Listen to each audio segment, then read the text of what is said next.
And so, get ready, gamers! Retro Legends is here. The ultimate destination for high score battles, pinball wizardry, and classic arcade showdowns. Every week we bring you the best in virtual pinball, classic arcade gaming, and retro fun.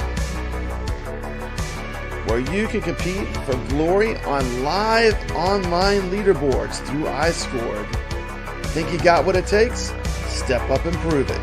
Because every Friday night, we're going live with 2 legendary pinball tables and an all-time classic arcade game.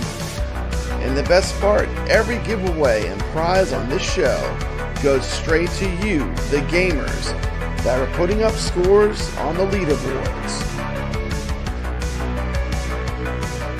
Iron sharpens iron. Come play with the best. We will see you on the leaderboards. Because Retro Legends isn't just a show, it's a community. A place for arcade warriors to show up and keep that high score spirit alive. That's right, Friday nights just got legit.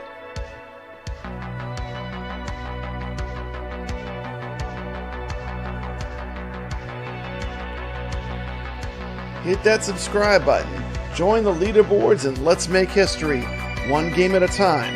This is Retro Legends.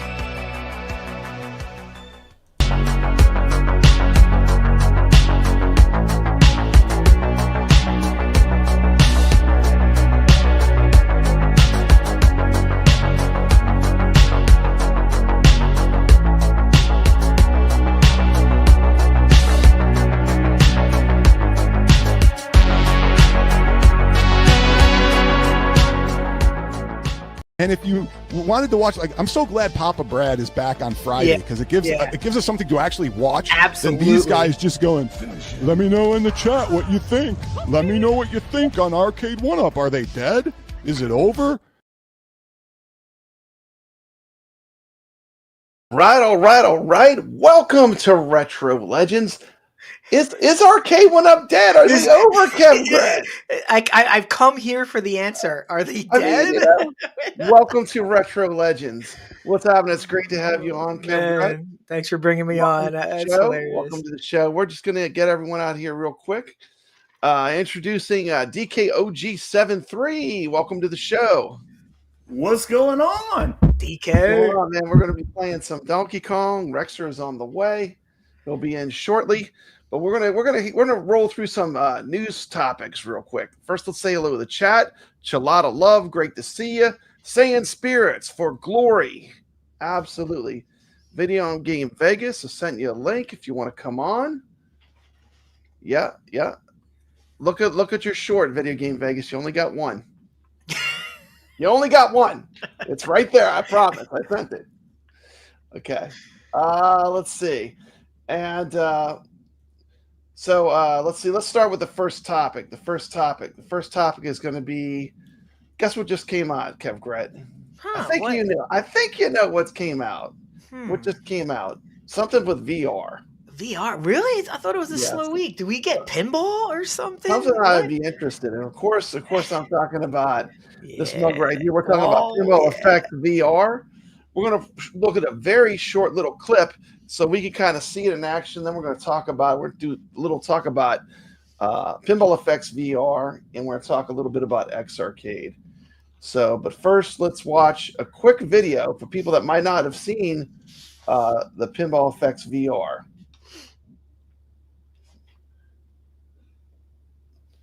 And let's see, right here. Here it is. Okay.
right. All right. All right. All right.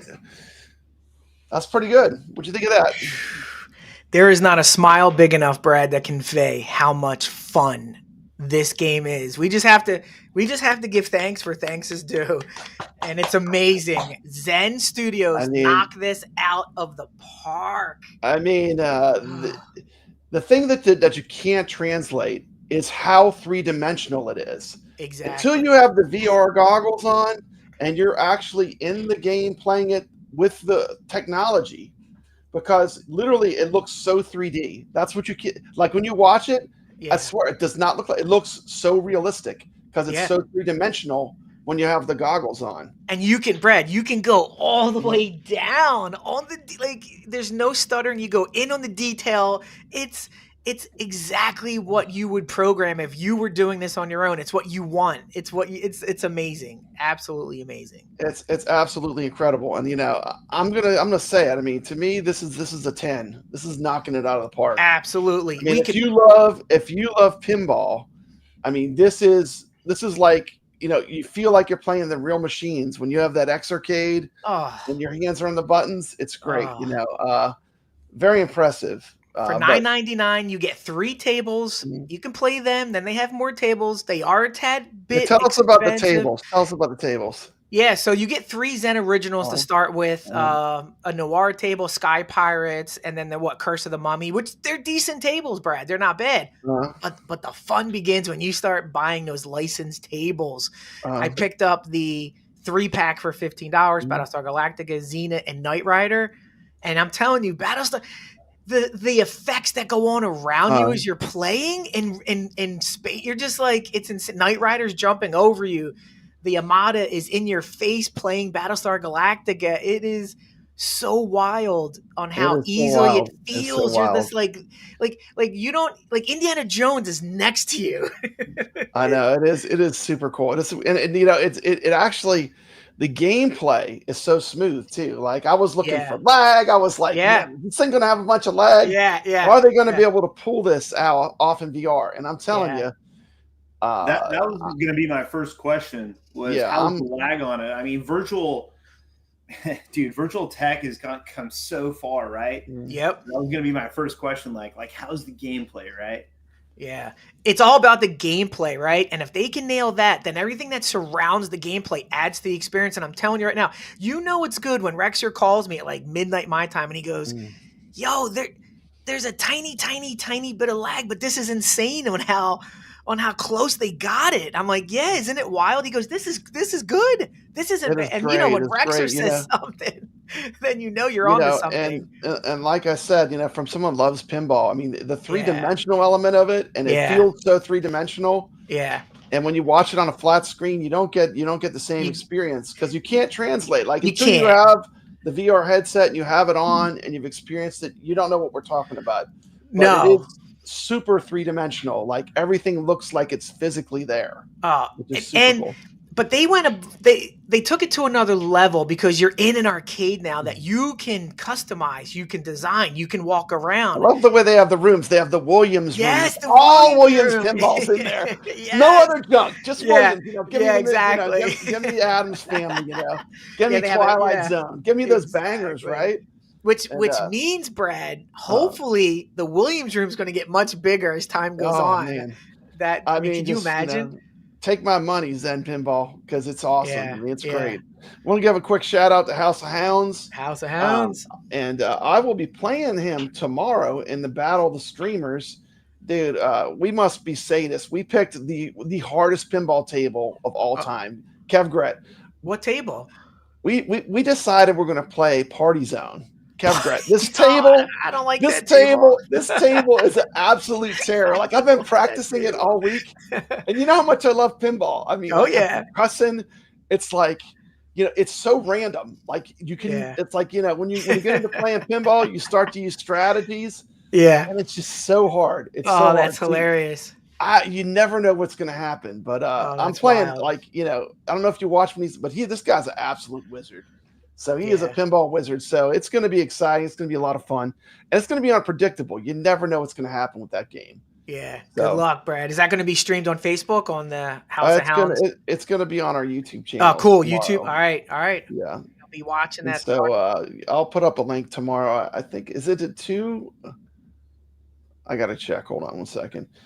So that was of course the Evercade integrates with the Pinball FX VR. Yes, it does. Talk a little bit about how that integrates. What do you think of that experience? Yeah, so Brad, I don't know if people know this, but I had my eye on this Evercade, and my big gripe was that you can't play pinball unless you do a lot of things to it, like Zen and FX. So this partnership was announced a month ago. And when they announced the partnership, they showed a video and they showed it working. And I said, this is what I want. I immediately pre-ordered it and I got it like a few days before the Zen went live. And I cannot believe how easy it is to get yourself up to this pinball and playing. So what happens is you put a little Bluetooth dongle on your Quest. It picks it up on the Evercade. The software, the Zen software goes, hey, you have an Evercade. Do you want to play this in Evercade mode? You say yes.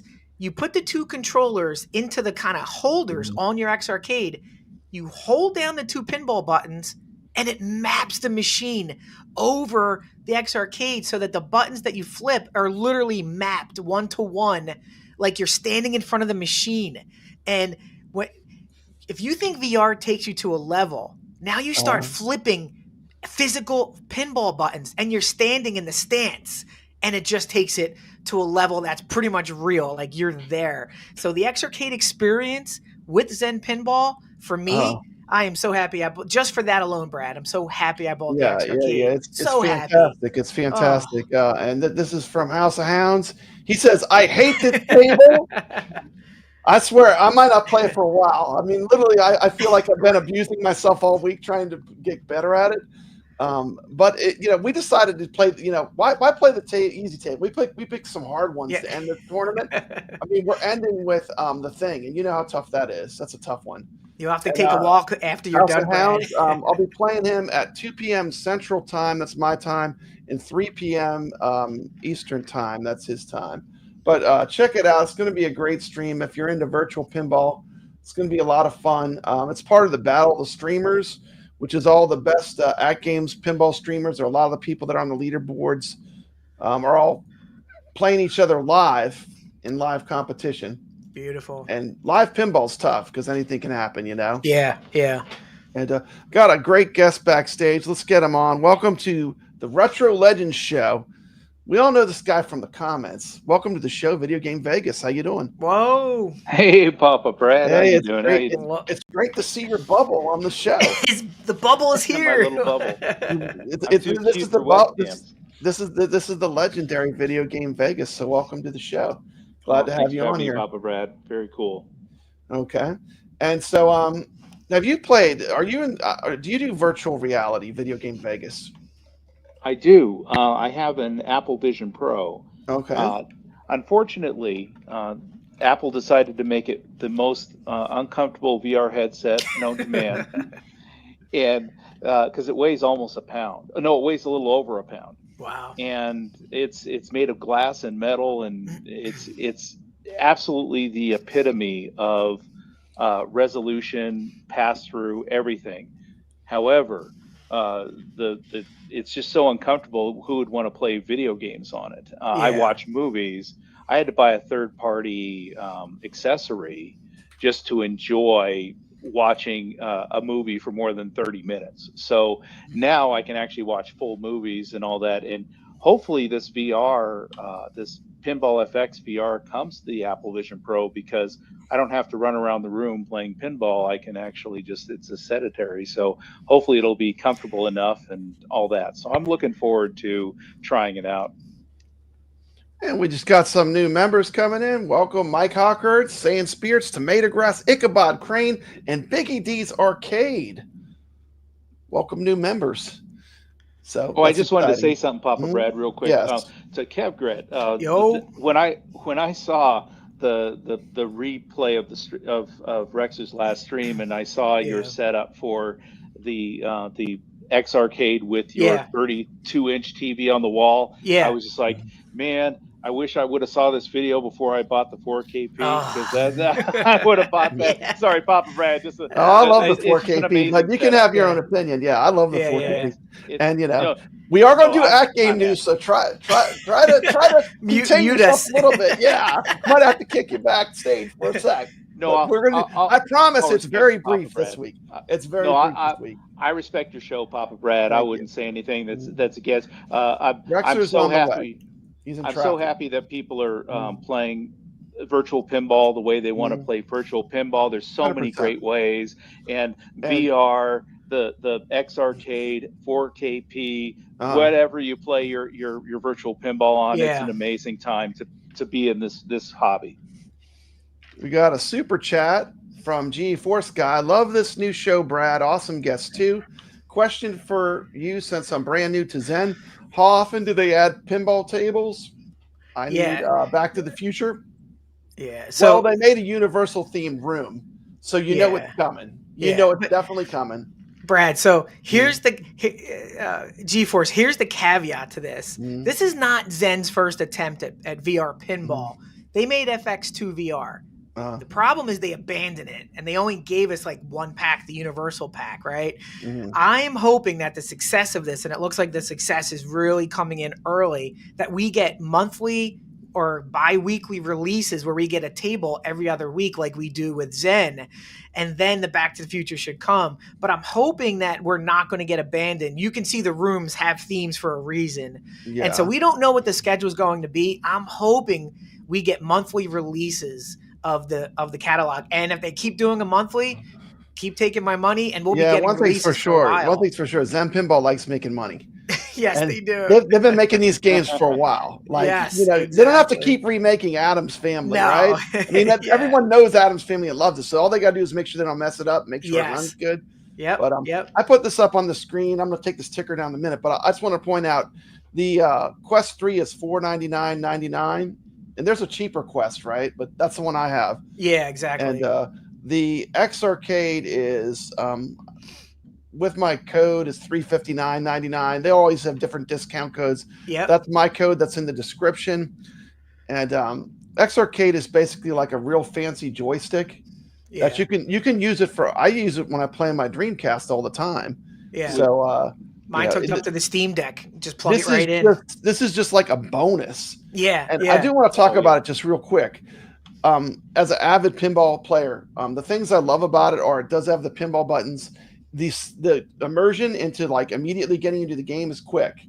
The thing I don't like is that the nudge is connected to the joystick. Yep. So like the joystick on the left-hand side, you can hit the joystick and it's close enough that you can nudge left easily. But man, that right nudge, you're talking about taking your hand off the flipper, coming around and pulling it the other way. It's not really easy to do. Now, they did it, Brad. They did announce a haptics kit is coming. That is true. So hopefully that solves the issue that you and I have. They're saying they'll be able to nudge like on the ALP. That's what it sounds like. Right. Yeah, and I don't think we're gonna get a plunger, which is fine. But I don't want a plunger. That would look so goofy. Yeah. I think please don't put a plunger on that Evercade. It'll make it look so bad. Plunger. Yeah. I got a question for everybody. I'm new to pinball. I mean, I'm not now. I played video pinball. We talked about it the other day, Brad. Back when I was a kid on the Atari 2600. But if you're new to pinball, like, what are some of the tables that you guys recommend for new people? Haunted House. Haunted House is a good one. Yeah, that's a good one. I say Attack from Mars, Addams Family. Yeah, any of the Williams tables are great. Like the whole Williams library, are great ones. But Brad, what was really cool last night? I didn't know I was doing this, but I was leaning on the Evercade while I was playing. Adjustable. In the physical space, it felt like I was leaning on the virtual pinball machine as I was leaning on the Evercade, and my brain was like, "Oh, you're really," and I'm like, "I'm not leaning on a real machine," but it felt like it. The immersion is insane. I've gotten very used to having nudge buttons, but I also physically nudge when I play pinball. So, like, if they had a physical nudge, that would even be better than me because it'd make it more like a real pinball, right? Yeah. Real pinballs don't have the nudge buttons, but I think that's the biggest oversight is that it doesn't have a nudge button or an accelerometer. Yeah. But, Now they did say that the kit is coming relatively soon, whatever that means, Brad. So let's keep our fingers crossed. Hey, let's give them credit. This partnership was, I'm sure they were testing it, but the partnership was announced a few weeks ago. It comes out day one, it works. Day one, it works. Like, and like it's if you have your that little dongle plugged into the Quest headset, it just automatically knows you have an Exarcade. It's you insane. walk up to the table, it says, "Do you want to use your Exarcade or not?" You say, "I want to use," but you know, you walk around with the regular Quest controls, but they got those little stand. Yep, it's really a great design. It's really well designed, so I'm excited for it. You know, I didn't find I had motion sickness at all with this because you're basically stationary. You're just looking at the table. It's not like there's a lot of movement, you know. And when you walk around in the arcade, you can teleport or smooth walk. So teleport, which means you don't walk. It takes away the VR sickness if you use the right controller. And the other thing about the new Quest and the one before, they've really dialed in the frames per second, so it really alleviates a lot of that. And that was the big thing about old like MetaQuest 2 and before, is that they really couldn't hit those high frames, which was causing the sickness. And now you have a really high frame rate, so it makes it very, very much playable. Yeah. And if you're interested in Exarcade, I have a whole playlist on my channel. Yep, I watched all of it. Check it out. I got all kind of Exarcade videos you can watch if you're interested. This is my coupon code. Brings it from $3.99 down to $359.10. Nice. And you just click on the link in my video. And GeForce has a good comment here, Brad. If you're in mixed reality, you're actually in your house and your brain isn't going to get confused in virtual reality. That's true, the mixed reality. You'll be right there in your house without any motion sickness, and the table's right in front of you. It's insane. Yeah, almost though, but like in this case, I don't want to be in my house. I know. The palace that they put you in, it's like you're in the ultimate pinball arcade. Yeah, like, you want to be away. Like you would never have an arcade like that. No, unless you were Richie Rich, you know. Yeah, exactly. Yeah, would you want to say Video Game Vegas? I'm sorry, I didn't mean to cut you off. The nice thing about the Apple Vision Pro is the pass-through. It looks like you're right there, and that would be amazing. I want to see that in mixed reality just because of that. Yeah. But seeing the actual layout, what they put out, Zen really said, you know what, we had something hot here, and now with the player base that we have with MetaQuest, which is ginormous, them getting in and really taking it seriously now, I mean, this is gonna be amazing. This is gonna be one of the most incredible moves that they've ever made. Yeah, and so far it's been universally praised, except for the price of the packs. We all get stung when we see we have to buy it 6 times. You're right, Dad. I'm just done with it. Like I've bought these tables so many times, you know, going all the way back to the PS3 and PS4. Yeah, exactly, I bought the PS4, the PS3. I mean, but you know, if you love pinball, I mean, it's still, I mean, for less than the cost of a topper, exactly, stuff. It's not that expensive, really. No, once you get over the sticker of a real shock. Pinball machine, you know. Yeah, and it does even help. the Exarcade is very, like, if you want a low cost, really awesome way to play pinball that won't, you know, be under a sub 1,000. Because we're talking about Wonderland Pinball. Would you rather have the Wonderland Pinball? Oh no, we're gonna go there. Let's not go there yet, though. We're too early. We're shooting the gun. We're being positive, Brad. This is the positive segment. This is the positive segment. We got to keep it positive. But Brad, to your point, there are people that love pinball so much they create devices, boxes that just play pinball, and it's like $1,000, and it's just a pinball controller. Yeah, it's not versatile like the Exarcade. That's how much people love playing digital pinball. So you're getting this at $400, let's say. It's not, and it plays more than that, you know, more than pinball. It can be your daily driver for Steam Deck and any other console. So this thing is a Swiss Army knife. I'm glad it works so well. Just keep bringing us tables, and I'm gonna be so happy. I don't want KFB to feel cheated. I didn't do a super chat video, so let me do a quick super chat video. This one's for KFB.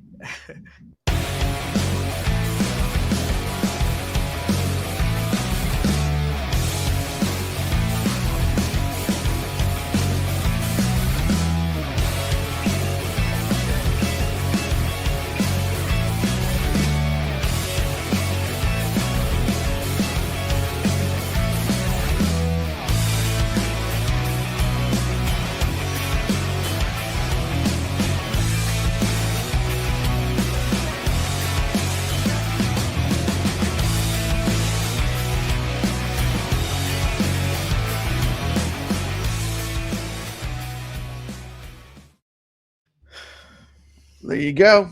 All right. All right. So, do you have anything else you want to say about the Evercade and the Pinball FX VR?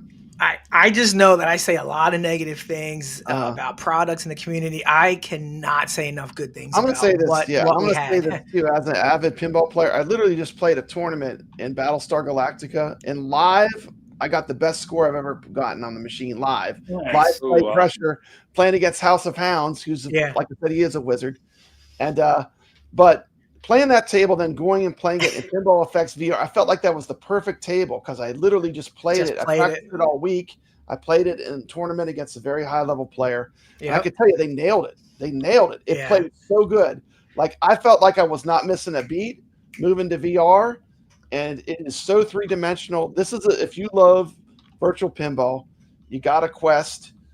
Check it out. It's so awesome. You know what I didn't like about it? It's $10. They don't give you any of the killer titles. I know, of course not. Sky Pirates. You get the Mummy. What was the Curse of the Mummy? And you get Noir, which is cool. It's cool, but it's not as cool. You know, it's they basically they're getting you in there. They're getting you through the door. Yeah.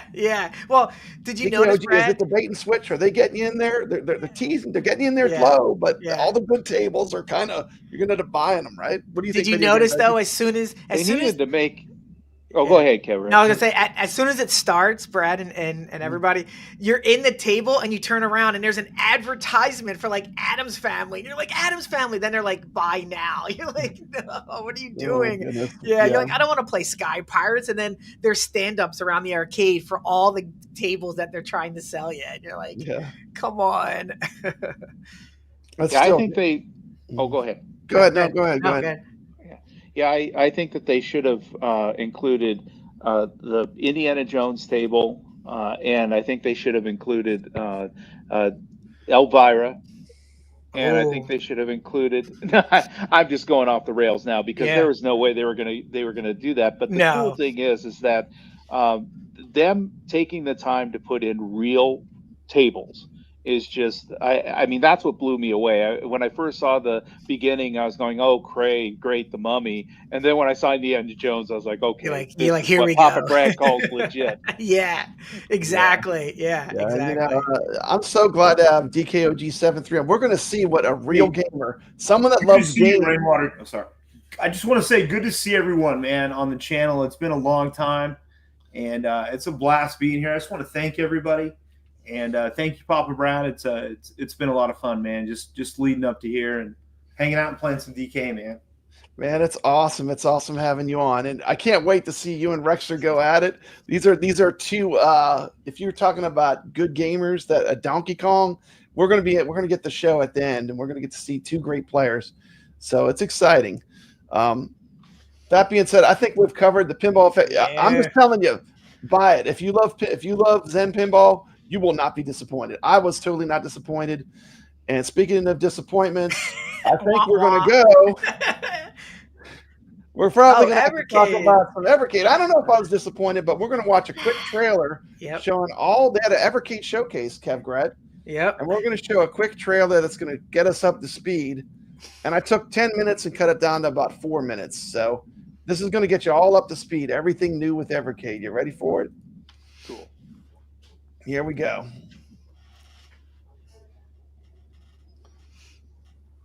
It's right here. Okay, here it is. And actually, I'm going to have it where we can talk over it, okay? Oh, cool. Yeah. So it's going to be a video where we can talk over it. It's just going to push us to the side. Evercade. 1 second. Let me get that off of there. Hey, Brad, how many of these games are on the iArcade? Hold on a second. I ruined it. Let's just take two. Take two. All right. I didn't see anything. I had overlay on it. Yeah, Evercade. This is the Evercade Showcase. We'll take a quick look at everything they have coming out. Now Evercade, I mean, this is not a super powerful system, is it, kevgret? No, it's basically, ROMs. iArcade games. These are all the iArcade games. iArcade games. I mean, literally. Video Game Vegas, did you buy some of these? Oh, I have almost all of them. People are being for a rude awakening when they play Corn Off the Arcade game. It's terrible. It's so freaking hard. Yeah. They're going to be for a very rude way. They're going to I like Karnov. They advertise that, Brad, as like the lead game. They like the look of Karnov. This game's hard too. And the control scheme's impossible in the Evercade. I don't know what they're going to do. Atomic Runner is awesome. Yeah, except for it's actually better on the Genesis. So you're a fan of Atomic Runner, okay? See that one got my OCD going because that's one of those forced running games. Yeah, exactly. We looked at the first clip. We had Karnov and friends, right? Yeah. I mean, what was your favorite? You said what would be your favorite out of that little group of games that they showed? I think my favorite is probably Rogo Armor Force. That's a good one. Windjammers for me, I still play it on the iArcade, Brad. Yeah, I enjoy that, but I mean, online. iArcade was so good. Yeah, dude, we would play Video Game Vegas. They gave us our games, and we have them forever. I'll tell you, iArcade. I mean, I don't ever have to buy those games again, do I? That's right. And the thing that was really nice is the fact that they were vetted and they were made to work the way they were supposed to work. Yep. And I think that from the Evercade especially, this is another resurgence for if they ever, and I mean ever, get smart enough to put out a 3/4 scale cabinet with a cartridge slot, it's gonna just blow people's minds about, oh my gosh, I can actually now play these games on a brand new cabinet with and interswap games. Yeah, and you know, a lot of people have not experienced the iArcade. iArcade's been and gone. The candle that burns twice as bright burns half as long. That's all I got to say about iArcade. So we're going to continue. Yeah, it's still burning with still burning with me. Yeah. Gremlin. Now this was a surprise. Yeah, I didn't expect this. New hardware, more new hardware. More new hardware. Loaded and reloaded, the only good ones. Whoever named this game was stupid. Ooh, let's play some Buggy. Hey man, I like to get loaded. Loaded's awesome. Both of those loaded games are great. Yeah, that's probably worth the price of admission, but yeah, the other two I'm not a fan of. Now the loaded games, weren't they on the PlayStation 1? PlayStation 1. Yeah. PlayStation. I remember. I remember. I vaguely remember. I still have them.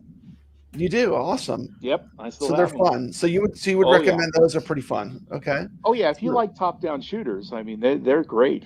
Yeah. Okay, Video Game Vegas. I buy all the Evercade stuff. I'm what they call a completionist. Yep. That's awesome. I have a complete set of Evercade cartridges, so it's not like I'm not going to buy it no matter what they put out. Yeah. But it's just here's my thinking on it too. Buying an NES complete set, that's not a reality for me. Some of those cartridges are so expensive. This was my chance to have a complete set of something retro gaming that I like. Yep. So, I mean, that's why I got into it. You could still get a complete set of cartridges. This is physical media. Yeah. Now, Evercade, this is not powerful hardware. This is kind of inexpensive retro gaming collections. But sometimes you play some games you might have skipped or you might not have played, right, Kevgret? Yeah, like those Broken Sword games. I've never experienced them when they came out. So there I am playing Broken Sword and loving every minute of it. So, you will. And Brad, to be honest, there's so many indie games. Like if you go on Steam Deck, but the Evercade curates the best of these indies. And you're like, whoa, okay. I've never Goodbye Galaxy. Good Boy Galaxy, whatever. Top on the last indie collection. Yep. So they get some good stuff. And it is kind of like, you're unplugging, I mean, this is low tech. You've got to control it with a cord. No wireless. It's a cord, It's not wireless. Yes. But I love Evercade, but not everyone does. But you don't have to like everything that they do. You know what I mean? The cool thing, even with some of the stuff that there's not Monster Tech involved, you don't have to have Monster Tech to play the best games of all time. You really don't. That's right. Exactly. That's true. And then, of course, this is the big news: the Neo Geo card finally coming. Metal Slug. We knew it was coming. Yep. That's awesome. Okay, there you go. Yeah, what about you? Are you a fan of the Neo Geo games? DKOG73? I love Neo Geo. If you guys want to hear a quick story.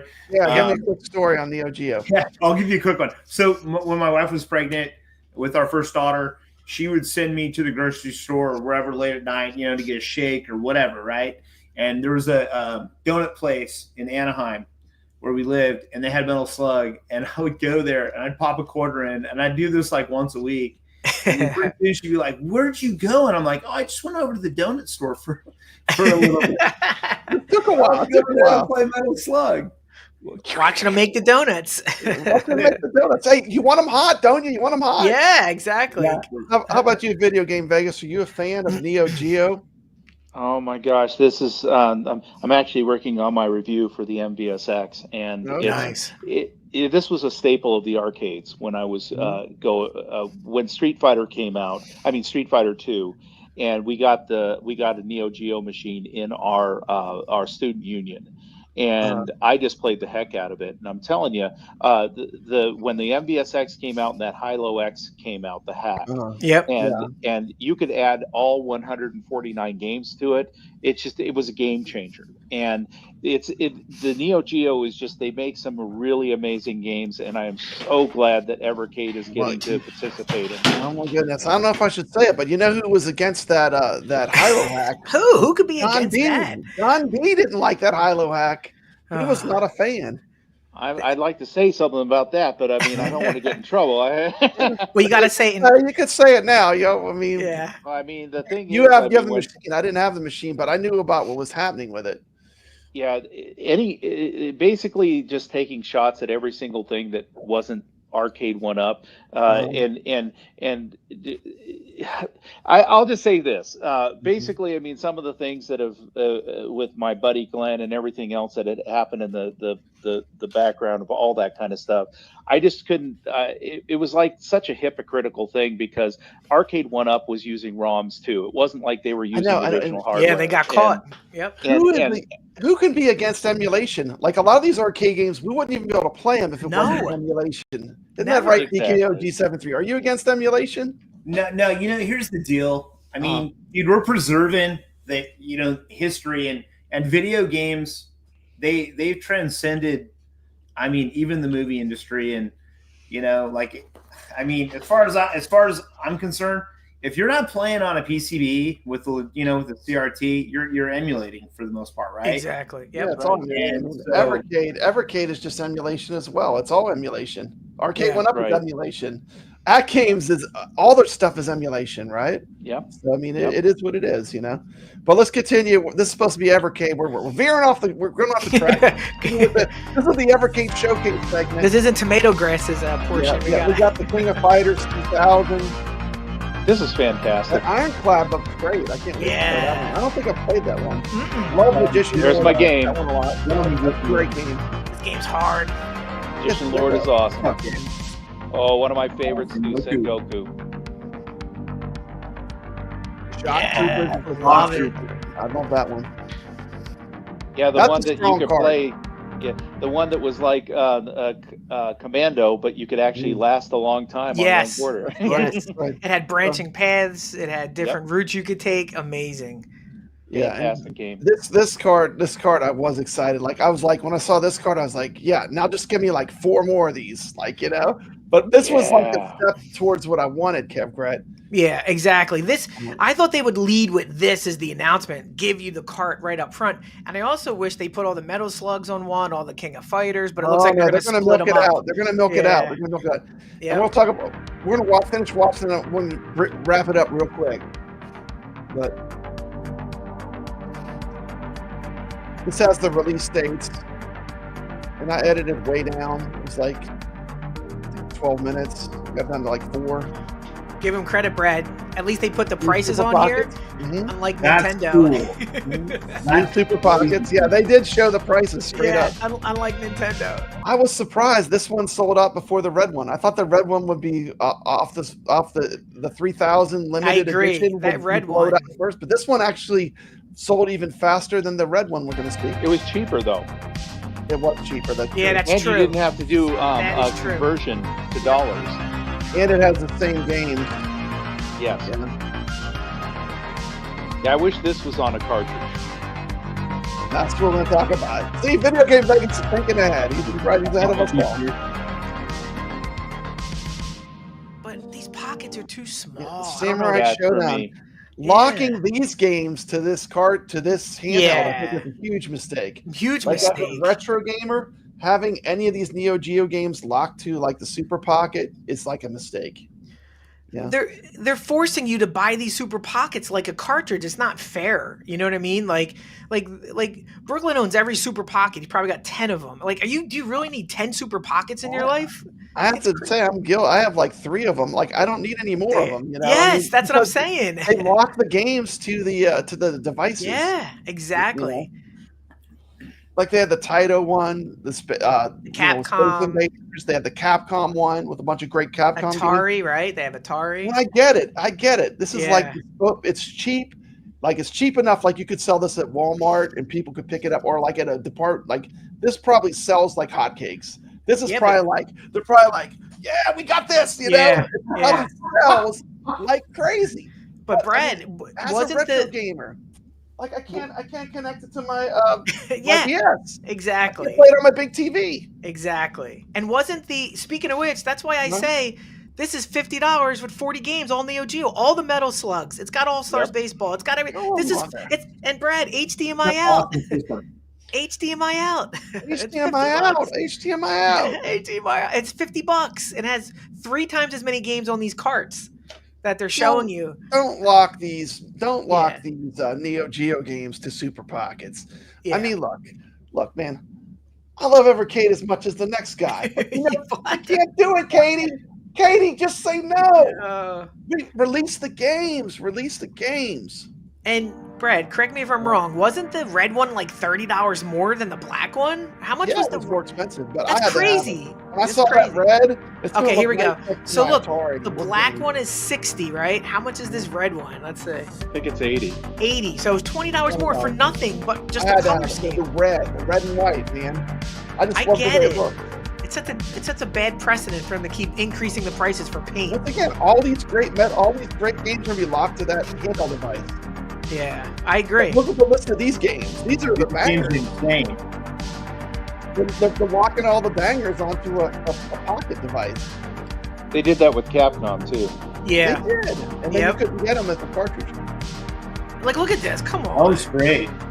Oh, is that Robo Army? Come on. That's the one I got. The red. We'll pause that right there. But that's the limited edition. It looks great. I don't know if they're sold out yet. I have a feeling that are they sold out? Yeah, they sold out pretty quick. You probably did sell out of them, but I really had to have it. Like when I saw the red and white, I mean, to me, that's the classic look, right, of Neo Geo. Like you always saw one of these in an arcade. Big red. They always had like a lot of times they had the ones that played like 2 games, right, where you could switch. Yeah, exactly. Yep. 4 was the one that I remember the most, but I have seen 2s and 1s. Never seen a 6 though. That's the one that was supposedly was out in the arcades, but I have seen 6s online. But yeah, I think that the 4 was. I mean, that was the one I usually played. Yeah, I actually got up at 5 o'clock in the morning. Yeah, that's the other thing. You got to get up at 6 a.m. Right at 5 in the morning, I wake up. 3 in the morning, 5 in the morning. I'm ordering this mug at 5 in the morning, and actually my bank flagged it. They were like, "Oh, there's some suspicious charges from Great Britain on your credit. You have to go through Fun Stock, you know." Yeah, I get all my stuff through Fun Stock. Well, that's the only way you can. If you don't go to Fun Stock, you don't know if you're getting your product. That Evercade's got to solve that. Why can't you get it to Amazon, Evercade? Stop this. You're growing. You're getting better. Why do we have to spend another $10 to $15 in shipping just to guarantee we get this from Britain? It makes no sense. Yeah, it's horrible. Got someone new coming in. Hey, what's up? The Rexer Show. Hey. I am here. Can you guys hear me okay? I can hear you. I can hear clear as a bell. I'm here. Uh-oh. Okay, if my mic cuts out, it's because my batteries died. So okay. Let me know. No, you sound great. Okay, so we're just checking out some Evercade stuff. What's your opinion of Evercade? I'm just Don't ask him. Don't ask him. Rexer has them all. We can just talk over. He secretly has them all. I can play any Evercade game I want on the Raspberry Pi and on 4,000 different devices. All right, so that's my thoughts on it. You want to play Neo Geo games on this little Super Pocket? No, I don't. Do not. I think it's really cool because a lot of these old systems are introducing retro to a whole new generation. And That is I true. think that's cool. Dude, Edward Randy. I do like that game. Yeah, Like that game's. Edward Randy with Cliffhanger is fun. I played on my iArcade, Brad. I mean, these things are fun. I think this is going to bring, like, this brings cheap retro games to people. Gives them at least some, new people will see this. And if it brings people into retro game, get the Game Freak here. Big Game Freak. And by the way, if you like Evercade content, he's got one. I love his channel. He does all kind of cool stuff with Evercade. So that was the Evercade Showcase. Rexer, you missed it. I know. Oh man, I can't believe I missed it. I've never seen a handheld like that before that plays retro games. That's the first one I've ever seen. I know. Oh my god. Oh boy, man. I got to be brave because I got to do the At Games news. I promise it'll be All quick. right, go ahead. That's okay, Papa Brad. I'll be nice. Part of my I'll show. be nice, Papa Brad. Okay. So let's see. We're going to go super quick because basically there's not a whole lot. At Games news, they got the Jurassic Park music just came out for Jurassic Park Pinball, which is great. They added the original music. Flipper Friends games this week. Junkyard, South Park Pinball, Butters, Bubble Bobble, Haunted House. You like that game, don't you, Video Game Vegas? Not on the 4KP. Oh my gosh, they Why'd ruined it. Why'd you ask him, Brad? I love Haunted House. He does love Haunted House. Yes, he loves And Haunted House. of course, who doesn't love Exoplanets? Who doesn't love Exoplanets? What the hell is that? They've got, let me see. We got the new music unlocked. The That just music. came unlocked. Awesome. The music is good. The music is great. Awesome. So if you have the Jurassic Park Pinball, they got the new music unlocked. So that was pretty much all the At Games news. We're going light on the At Games news tonight.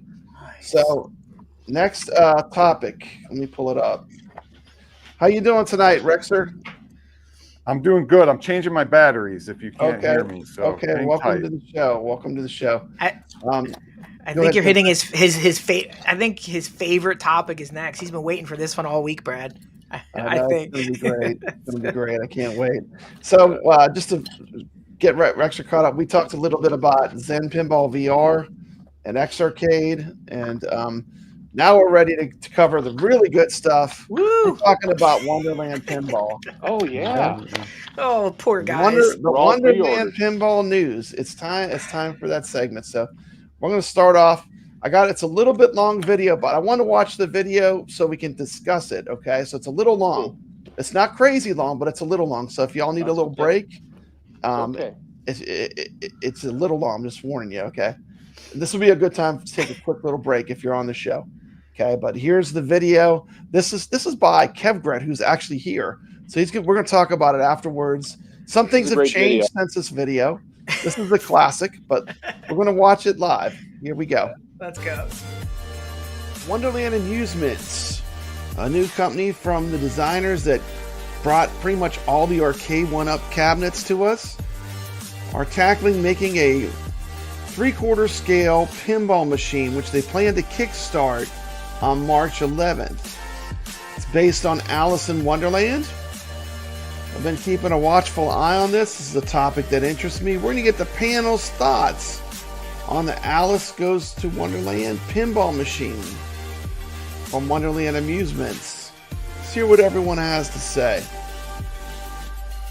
All right, ladies and gentlemen, here we go. We are going to check out some footage of this from balls WonderCon, each there. from One of the first things you can see is that the layout it looks much better and it flips pretty well, in my opinion. So the first right thing now, you notice is the flipper everything strength is is good to blinking. actually flip the pinball machines. There is an There's issue, no which you'll see a little bit code. later on, with the flipper maintaining the ball when you're trying to catch the ball on the left flipper itself. So that he's is something just they rattling definitely need to this check little out. marble But around overall, with the super two fast. ramps on the left and right side going down wire forms, there are pretty interesting shots to hit. You can see me hitting that left ramp pretty consistently. consistently.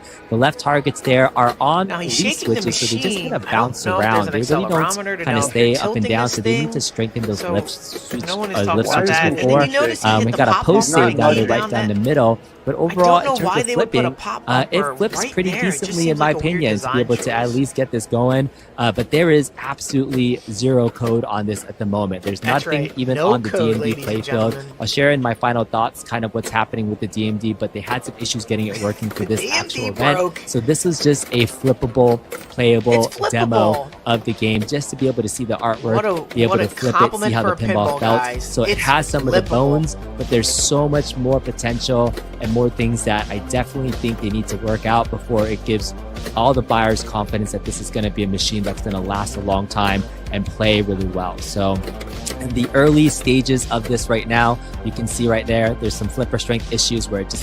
Ladies and gentlemen, did you just see what happened there? We have to go back.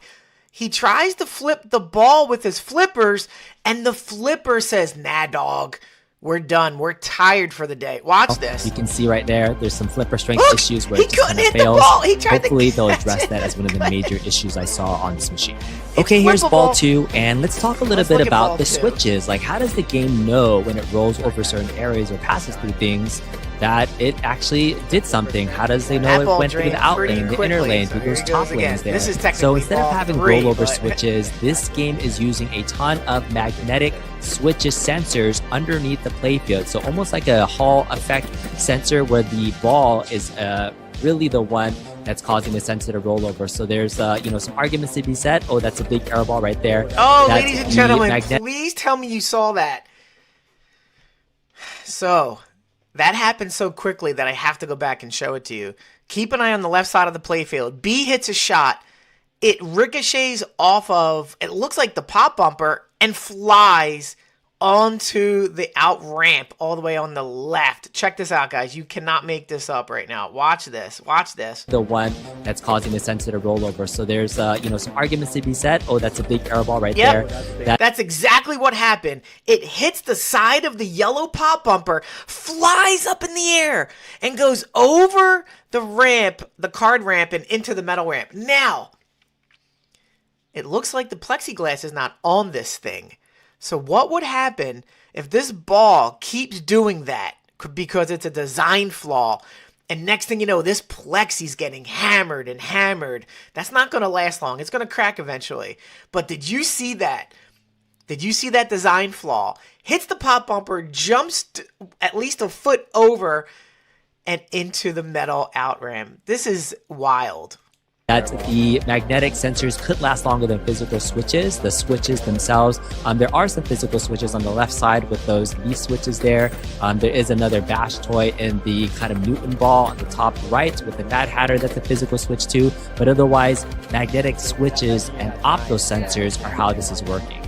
So there are some opto sensors as well when This the is ball goes technically through ball lanes from the 4. top He that drained senses earlier, the ball going but through, we'll let as it well go. as in the spinner, there's an opto. So once the ball passes the spinner and it flips, each little flip on the spinner is going to be able to record points too. Right now, there is no points happening on the D&D. There's nothing going on in terms of code right now. So that little ball section that's getting stuck, Oh! this is a stuck area that the Oh! ball got trapped there. The ball Hopefully got they'll be able to stuck on fix his this first on playthrough. production. So there were some mechanical issues with the game. When it first turned on, the right-hand side has a little trap door to be able to lock balls for a multi-ball. That solenoid was firing consistently and is moving up and down. And so with the code not working and being wonky, a ball going over the sensor would start a multi-ball even though you hadn't done So did you hear anything. that, ladies and So they gentlemen? decided just to disable that They feature for right disabled now. multi-ball Again, this because is it's not in its current working. state, more of a flippable demo its just to kind current of see it state. with its artwork and test it out than actual any game codes. Unfortunately, it's a little bit disappointing at this stage of the game to see, but in terms of what they've been able to put together in the last 5 months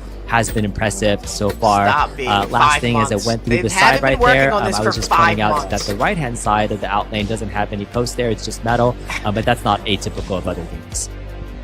Originally, I wanted to show some gameplay with the music, but the composer, Marco Belloni, actually has his Tango in Wonderland music copyrighted, so won't be able to play it in full, but you can kind of hear some of the background dings and dongs of the Tango in Wonderland theme, and it is very melodic, so they use very much an Alice in Wonderland theme, but this song was made in 2022, which means they had somebody that already did some work in the Alice in Wonderland universe, and so I think the songs and the theme and the music do match the gameplay a little bit. There are some really light callouts that I was hearing. I heard a call out for the White Rabbit that says, "Hey, I'm late," and then I did hear an Alice call out as well. So they are using voice actors and voice actresses to be able to add a little bit more elements into the gameplay. And so I do hope we get to see some future code where we can hear the music, the call outs, all of those elements in it as well. In fact, I really do hope that the Wonderland Amusements folks do some additional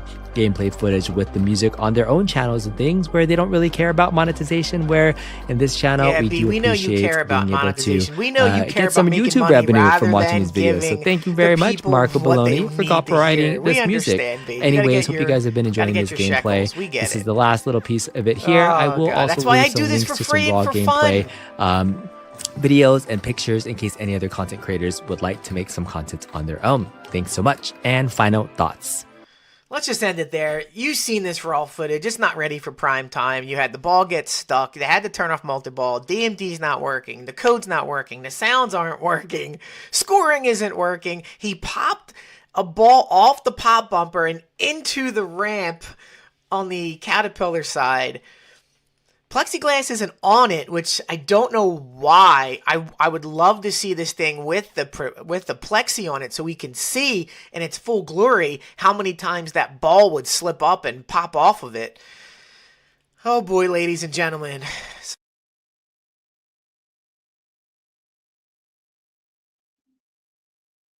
There you go. Oh, that's tough to watch. Yeah, man, that was the best video of the week. It's tough knocked to it watch. out of the park. You knocked it out of the park. I mean, that video was fire. Oh my god, I was so mad. Video came out. Brad. Yeah, a new video came out today, and it set the world on fire. They lost backers after they published it. Okay, yeah, that's what I wanted to talk about. I got some data. I got some data. You got some data. Let's take a look at this. This is pretty hot looking, man. I mean, that looks amazing. And then let the numbers speak for themselves. Kevgret, can you tell me about this data here? So this is their Kickstarter. This is today. Yeah, so everybody, this is each day's backers and the number of backers. If you see a negative number, that means people have voted to take away their money from this Kickstarter. And look today. 3 backers backed it, and they backed out after that video came out. I've been tracking this through a website, and we have -8 backers in 2 days. This thing is a disaster. They might not even get enough money to finish this up if they don't watch it. What do you think? What do you think, Video Game Vegas? So I'm going to say something nice first. Okay. So yeah, I'm going to say that I really like the artwork on the machine. Mm-hmm. If you were just to look at it, it'd be for me, I go, oh my gosh, I'd love to have that. And I'm talking about the artwork on the table, the side, and the side blades, all that kind of stuff. This looks amazing. Look at it. Yeah. I also love the bumpers in the back. Mm. I think they really they look like they're really hitting bumpers like on a real pinball table. Mm-hmm. Everything else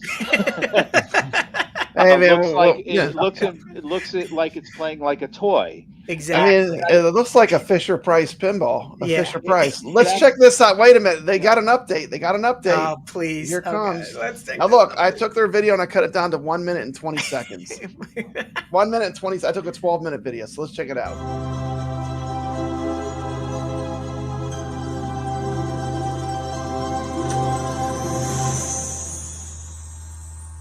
And my game ended.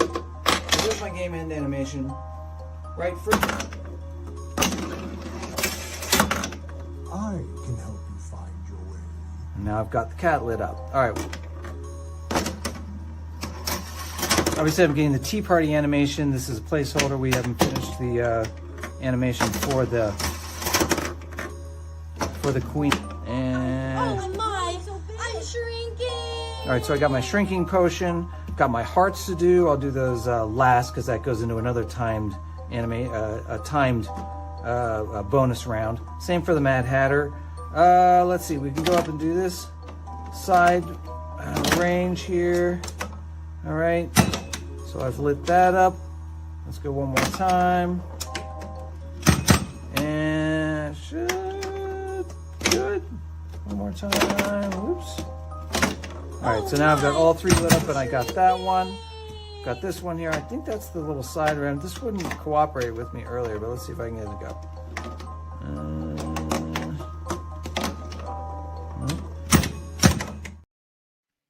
He can't even make the ball go where he's trying to make it go with his hands. He's using his hand. He can't even get the ball to go where he wants it to go. Somebody save him from himself, please. Save him. Oh my God. In this economy, you're spending $1,000, man. You got to have a good product. Period. Yeah, agreed. I mean, well, okay, now we're going to bring up the topic. It's almost the same price as getting the brand new Quest 3 and a Evercade pedestal. I'm just called Evercade Tankstick VR. It's almost the same price. What would you rather have? I mean, there's no doubt in my mind what I would get. I would actually say you can get two Switch 2s if the prices hold, and still have $100 in your pocket. Would you rather be able to play Addams Family and Twilight Zone in or VR Alice with incredible fielding controls, or this? You know, and I'm not really going to compare it to other pinball, but I mean, these are about the same price. I mean, journalistic integrity, Rexer, is it important? Oh my God, we shouldn't even talk about journalistic integrity because I felt like I had to cobble that video together. We can hear you. Okay, so we shouldn't talk about journalistic integrity until we have James Hates Everything and Mike B here, that are the epitome of journalistic integrity. So I don't think we can even talk about it until those guys are here to tell us what it's all about. So yeah, because we don't know anything about it.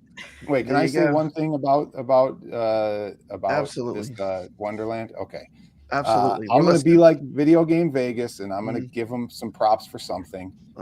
It's $850. Okay. It's $850. This is what you should expect to get for $850. Maybe a little bit better of something, but it is bad. It is not. I'm going to say it again. We are gaming channels, right, Papa? We are not gaming. I love games. I'm here for the gaming channels. We are gaming channels. We should not be happy with something like this. We are not Meg Turney or some other Yahoo, influencer who doesn't understand video games and doesn't understand pinball. We are gaming channels, and anybody who dedicates their channel to gaming that promotes this garbage should literally lose their channel, and they should lose their YouTube license, and they should just be banned. Okay. That's what I'm going to say. It was fully funded in 2 minutes, though. What are you talking about? Fully funded. We love this. This is it was fully funded in 2 minutes. This is arcade one-up in the pinball fashion, and we should have learned our lesson in. I learned my lesson with this one. Hey man, fool me once. Fool me once. Shame on you. Shame on the company. Fool me twice. Shame on you. Shame on me. Shame on me if I buy it again. Shame on you. Shame on me if I was to buy it again, But anyway, so it looks pretty, right? Right, everyone? Yeah, it looks pretty. Good. Looks great. Look good. So did the arcade one-ups, and now nobody has them. Nobody cares about them. Even the biggest shills that there ever were don't even care about them and don't have them. Okay, so what do you think is going to happen with this? They just don't get played. They're basically dust collectors or background fodder. I know that I'm going to be shamed for this, but I still have a lot of arcade one-up machines. Okay. Most of them are modded, but I still like the ones that I can't say that I like all of them that I have, but I can say that I am glad that that there was a company out there that came up with a concept of smaller machines. But I will never argue quality over real machine. I mean, not real machines. I don't call them real machines. I say commercial machines with commercial parts. I definitely am happy that I was able to build a home arcade in my house with the games that I wanted to put in it. So, but definitely, I mean, it's one of those things that I'm all about quality when it comes to spending my money, and I don't want to spend if they can't prove that they can make this thing work, at least to the point where I'm thinking I'm playing pinball. I mean, $850 is still too much in my opinion. Money. Yeah. It's still Well, money. I'm getting I mean, tired. you could I'm- easily can I- get the question. Yeah. Let me say one thing that I don't think people Absolutely. say enough. And I hope you guys can still hear me, but We can hear you. You're coming through clear as a good. bell, Rexter. Okay, good. Because I'm tired of people saying, "Oh, but this is only $850 and I can't afford all these machines and I can't afford a Stern." And yet they line their house up with 25 one-ups that are all modded that cost $20,000, right? And they're all saying, "Oh, I can't afford a 10,000. Go buy a used one for $4,000 or $5,000, okay? And get rid of your 20 one-ups that are modded that are now coat hangers and clothes bins." You know, I mean, this is what people. The logic baffles me for these people who have 30 one-ups and then complain that they don't have money, and they modded them all with whatever they have. It's insane to me, but. You know, it just game- kind of, Go just ahead, kind go of, I agree with you 100%. I do think that it's great that it brought attention to retro gaming. I think it made it somewhat accessible. But I mean, obviously, you know, we could talk about controls and screens and all that stuff. But as far as like, you know, I think for a lot of the community, I think it gives them a great opportunity to make modding videos. I mean, if you want to have a bazillion views and you want to get a lot of traction, mod videos are where, I mean, they're huge, right? I mean, I made a mod video years ago, but I do think it gives. How many views does that one have? I know some of your videos have some crazy views. So I just think that it gives people an opportunity to build stuff. And I also think there's a lot of people that graduated past Arcade 1-Up, right? And We so evolved, right? Yeah. It's evolution, right? Isn't it, DKOG73? 100%. I mean, we've evolved past it. Like we, you know, a lot of people that started with it, there's just better stuff out there right now. Yeah, but Well, I think people got over the beauty of Arcade Yeah. 1, like, because they were beautiful machines and looked pretty in your house. But then you realized, wait a second, I can have a better gaming experience with, you know, something that isn't as pretty or have the prettiest artwork. I mean, look what DKOG's playing a Donkey Kong on, right? A well, you know, quality machine with a nice screen, you know, it looks good, good controls, and has a multitude of games, I'm sure, Yeah. you know? Oh, man. So Sick. And I started with the one multi-cade solution. But this is before Arcade went up and all of that. And when I finally got to build an arcade, when Arcade 1-Up came out, and a lot of these companies were making 3/4 scale machines, I never wanted to go back to a one multi-cade solution. And I even rewired the my arcade now to be turned on with buttons. So basically I don't even have to go and turn on all the machines. I hit a couple buttons and boom, everything comes on. Because basically what was happening is I had all these machines, but it was a pain in the butt to turn them all on. And so I would go into my arcade and I would literally turn on one machine.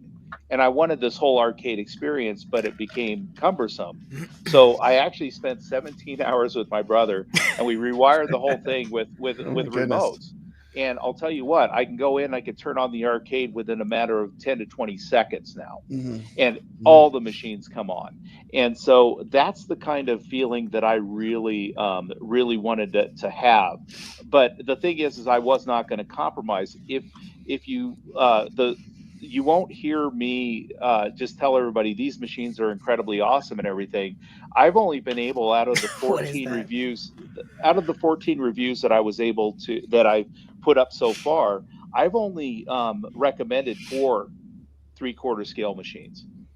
So it tells you that I would feel so horrible if someone was to buy some of these machines that I bought and spend the money and then go, well, Don, you said that they were Vegas. You said that they were amazing. And I go, well, you know what? I couldn't live with myself if people decided to buy these machines. And there was a few unicorns, right? There was a couple unicorns. They did the Star Wars was a unicorn. Star Wars is still amazing. They did the Defender Partycade was a unicorn, but they were far and few between. Like the ones that were good, they never took any feedback on the good ones to make more of them, which is crazy. Crazy. You know, to me, crazy.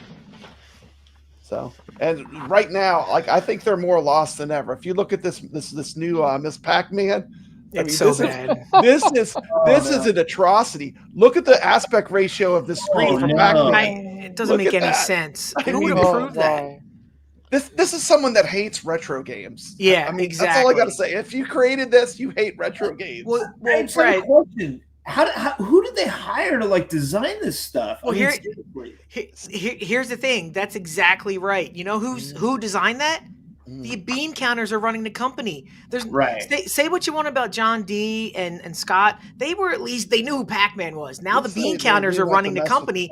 They don't care about vertical versus horizontal. They don't care about Pac-Man looking stupid on the artwork. They just look at this.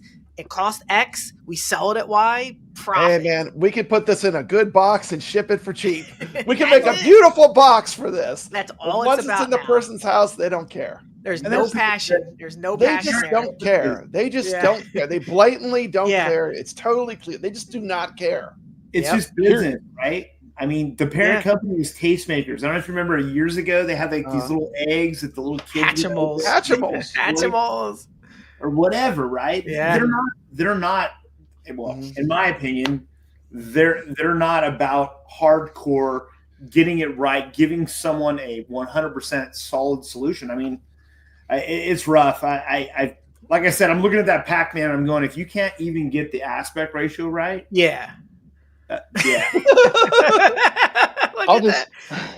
I'll just say one thing though. The one thing that's great about the concept that came out, because I won't talk about the end product because most of the end product sucks, and but the concept itself is the reason that we're all sitting here in a live stream today.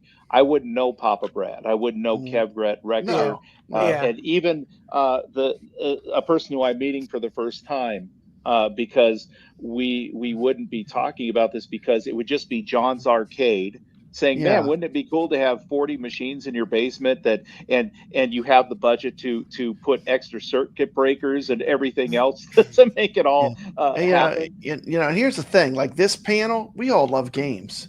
That's right. We don't care what, like, you can have a different opinion. You can hate at games. Yeah. I'm not going to hate you because you don't like what I like. I mean, but we all love games, we share a common bond, and that's the way it should be, in my opinion. Just in my opinion.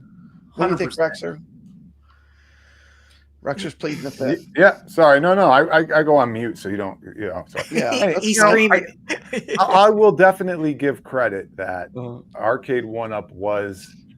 Well, people don't know this, Brad, but when Arcade 1-Up first showed their first Street Fighter years and years ago in an ad, I was stoked. I was like, this is awesome. I can't wait. Yeah. I was on the train. I was ready to buy it. And this. I was in Discord saying this is great before people even knew about it. I remember Pat and Plays. We were talking about it, and then the first video came out, and I saw it, and I was like, uh-oh. This isn't what I expected right off the bat. Like, it wasn't what I hoped for. It was, I didn't know what to expect, but when I saw the first video, I'm like, nope. I'm like, I can't promote this thing. It's too small for me. I can tell you can't play two players. But the whole point was it opened up people to come into the arcade industry. And like Video Game Vegas was saying, we're all here today talking about it. Because, let's face it, I only had, a couple friends who would come over and play retro games with me, before, and didn't have anybody to share it with. Nobody was a nerd like me or cared about this stuff. I was playing these games when I was a kid. I was playing Mortal Kombat in college, and people, were like, what are you doing? I'm like, I don't know. I like video games. What are you, sorry, what do you want me to do? Now I see other people who were in the same boat as me. It's good to have people around you that like the same interests. Yeah, and we're in a golden age. Like, we have all the games now. Like, we have the full arcade at our fingertips. On a thumb drive. We have everything we ever wanted. If you grew up in the golden age of arcades, 80s and 90s, maybe even up to the 2000s, all these games are easily playable through emulation anymore. Like we have everything right at our fingertips. So really, it's a golden age if you love these arcade games, in my opinion. Okay, so with that being with Arcade 1-Up segment, I guess that's gone. I guess we're not going to talk about Iconic Arcade. No. There'll be a ton of mon. Of course, we're going to talk about Iconic Arcade, the XXL machine. Just kidding. We're not talking about Iconic Arcade tonight, unless someone has something they want to say. Okay. I'll tell you what, with Yes. Iconic Arcade, I was so happy to see that people were going to be getting, because I'm not into the larger cabinets. I'm just not. I like the smaller ones. But one of the things that you've always kind of rung through, Papa Brad, is that the options, just having options are good. To be able to make another gamer happy, to say, here you go, you've been wanting a larger cabinet and everything else. However, and this is just me with how I started with Arcade 1-Up and everything else, I would have given them the moon. I would have bought so many, just kept buying and buying and buying, if they would have at least cared about the quality and being able to just spend a little extra cash. They did it one time, and that was with the Marvel Superheroes with their limited edition, putting in Sanwa buttons and sticks, and it only cost an extra $100. I would have given $100 every single time to say, hey, here's the non-moddable version. Here's the one you get for, and you don't even have to pay. You only have to pay us an extra $100.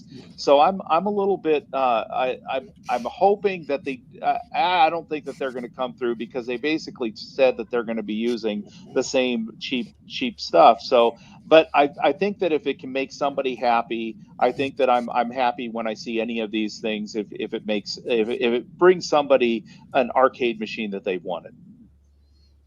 Okay, 100%. And games for sure. Okay, and so we're going to go on to our next segment. This is the infamous Retro Legends Retro Babe segment. And we got a new Retro Babe tonight. Let's see who it's going to be. Oh, by the way, Tracy Lords apparently is enough to get your content as fully mature. I got a content warning. So we're gonna lower it a bit from porn stars, Tracy Lords, but this is this week's Retro Babe.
All right. There we go. Finally, Papa Brad, you scored 100 there. That was awesome. That was a good one. I did okay. Good one. So Yeah. it's time for tournaments. We're going to talk about our tournaments that we ran this week on Retro Legends, and we're We're going not to going to talk about Cameron Diaz We can talk about Cameron Diaz. Tell me about Cameron Diaz. That's what he came for. after I'm done boxing the clown. Nobody knows that. Nobody knows that. We know okay, anyway. Cameron Diaz is in the new movie, Kev, that we talked about with Steve Wiebe. Steve Wiebe. No, with Steve Wiebe from Donkey Kong. Correct. The Rexter Show. The Rexter Show. I got something to show you. Rexter Show. Let's see. This is the original. Oh, the King of Kong on DVD. There it is. Yeah. DVD, man. I bought this at Blockbuster. Look at this. Wow. Oh, my gosh. Look at that. That This is is epic. Look, it's even got the reversible sleeve. Look at this. Check this out. Oh my god, that's Look, epic. Oh, that one's better. How cool is that? Yeah. A King of Kong poster. That's awesome. Anyway, I just How thought did you that get was that at cool. Blockbuster? Did you go to Man, they had it at Blockbuster? Blockbuster. Yeah, they had it at Blockbuster. It's where I bought this DVD from. That's how long I've been into this retro game and stuff. This is a classic. If you haven't seen this movie, oh my goodness, it's so good. Yeah, I found out Biggie D hadn't seen it. And I'm What? like, Biggie, you can't call yourself a gamer until you go see freaking Yeah. King of Kong. You got to see the King of Kong. This movie is absolutely fantastic. I'm so glad I bought a physical copy because now I don't. It's probably on a lot of streaming services, but I love this movie. It's on Apple TV. Is it on Apple TV? Yeah, I got it for $5 last week. Oh, cool. So yeah, it's awesome. A lot of people say this is not real. This is like a made-up documentary. It's not a real. I mean, they're real players, but as far as the actual plot of it, what do you think, Rex? Real. What? The whole thing's real. I don't know. The whole thing's real? I'm sure they took some liberties here and there. Yeah, there's always We're liberties. saying they set Billy Mitchell up to be the heel. Well, yeah, I mean, I'm sure. But I mean, he kind of is. You know, it's kind of his personality, isn't But it? I don't think you need to set him up. I think he is a heel. Steps into it, doesn't he? The heel. Yeah. Did he cheat, Rexer? Did he cheat? Is his Donkey well, Kong yes. cheat, I or is- mean, I think there's 100% conclusive evidence that he lied. Whether you call it cheating or not is something different, but he lied that he wasn't playing MAME. wasn't playing MAME. But he played MAME. I mean, that's all there is to it. You know. So yeah, he would have been better off if he didn't say, "Oh, what's MAME? I don't know what MAME is." I'm like, "Are you kidding Are me?" you serious? How could you be in the You retro moron. gaming hobby and not know what MAME is? We Yeah. got a $1.99 from Steps Gaming, one of my favorite channels on YouTube. Hey, Steps. Papa Brad is legit. This is for you.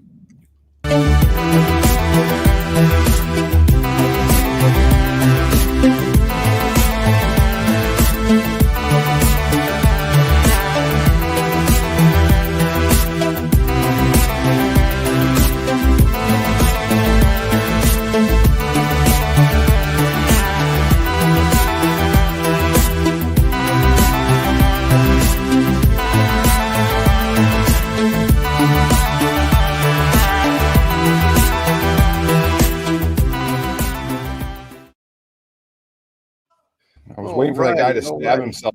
Alrighty, man. Papa That's Rat. good, man. I'm about to stab myself. That's Papa Kung Rat. Fu Grip, Papa. That's Kung Fu Grip. Okay, that was you, Papa. Yeah, doing that was all Papa. Me. That was Rat. my Kung Fu stages, my karate stages. So here's the deal on this show. To win a prize, you have to play in our tournaments. I'm going to pull a name of the people that played. So we're just going to go through the names. Let's see. We got Blue Juice Mist. Let me make myself full screen so people see the names going in here real quick. I'll make it quick. Blue Juice Mist.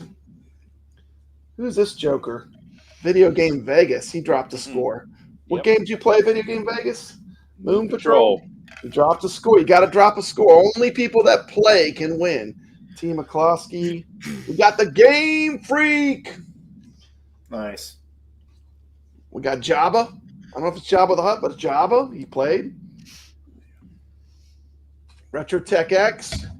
Good luck. Nix. T. McCloskey. Herb Wars. So y'all can talk while I'm doing this. I'm gonna make myself small. Y'all just talk. I'll tell you, Papa Brad, as long as you don't put Rachel Zegler as your next retro babe, I think we'll be all good. Okay, good. Dave LB. Chilada Love. YO. House of Hounds. And we have an iScored tournament that is up every week. You've played in it a bunch, Kevgret. Tell them about iScored. Sacro. Yeah, so Brad picks a couple pinball tables, picks a Alligator. classic arcade game, and then you can use the app to log your score, play it all week, play it on any device you own the game on, just get a score up on the leaderboards, and then you can be entered into the mouth here for a gift card to At Games. Oh, no, anything. It could be like if someone wins there into Evercade, I'll buy them a card. Cool. Okay. About so $25 limit. Yeah, but anything. It's going to be, it's really whatever the person wants that wins. Gotcha. But the whole point of this is just to get, it's for the fun of playing games. Yeah. Only people that play the game can win. So, like, you have to play. If you like want an Evercade card, whatever you want, it's only $25. It's easy to get your score recorded. He'll put some barcodes up on the screen. You put it on there with your phone. Boom. Nice and simple. Dave LB. Congrats, man. The Papa, you are the winner. Winner, chicken dinner. Winner, chicken dinner. And we are done with the giveaway for the week. I know I do it kind of old school, but I kind of like it doing that way, but I do it old school. Okay. Oh, Chris HC is Jabba. Chris HC here is Jabba. Well, thanks for playing. I know I saw he was one of the newer players. We're just going to throw up the scores for the week. How about Rexer? What do you think of Moon Patrol? Is that a game you like? Yeah, I just turned off my mic, but we played it with Tom, I remember. Yeah, we were my score, but there was a big competition. With Moon Patrol and how far we can get. And I can't remember my score, but Moon Patrol's epic. Now I know you put in an amazing Frogger score that was next level. Yeah. The Frogger score you did was insane. So the tournament we did for the past week was Moon Patrol, the Getaway, and Space Shuttle.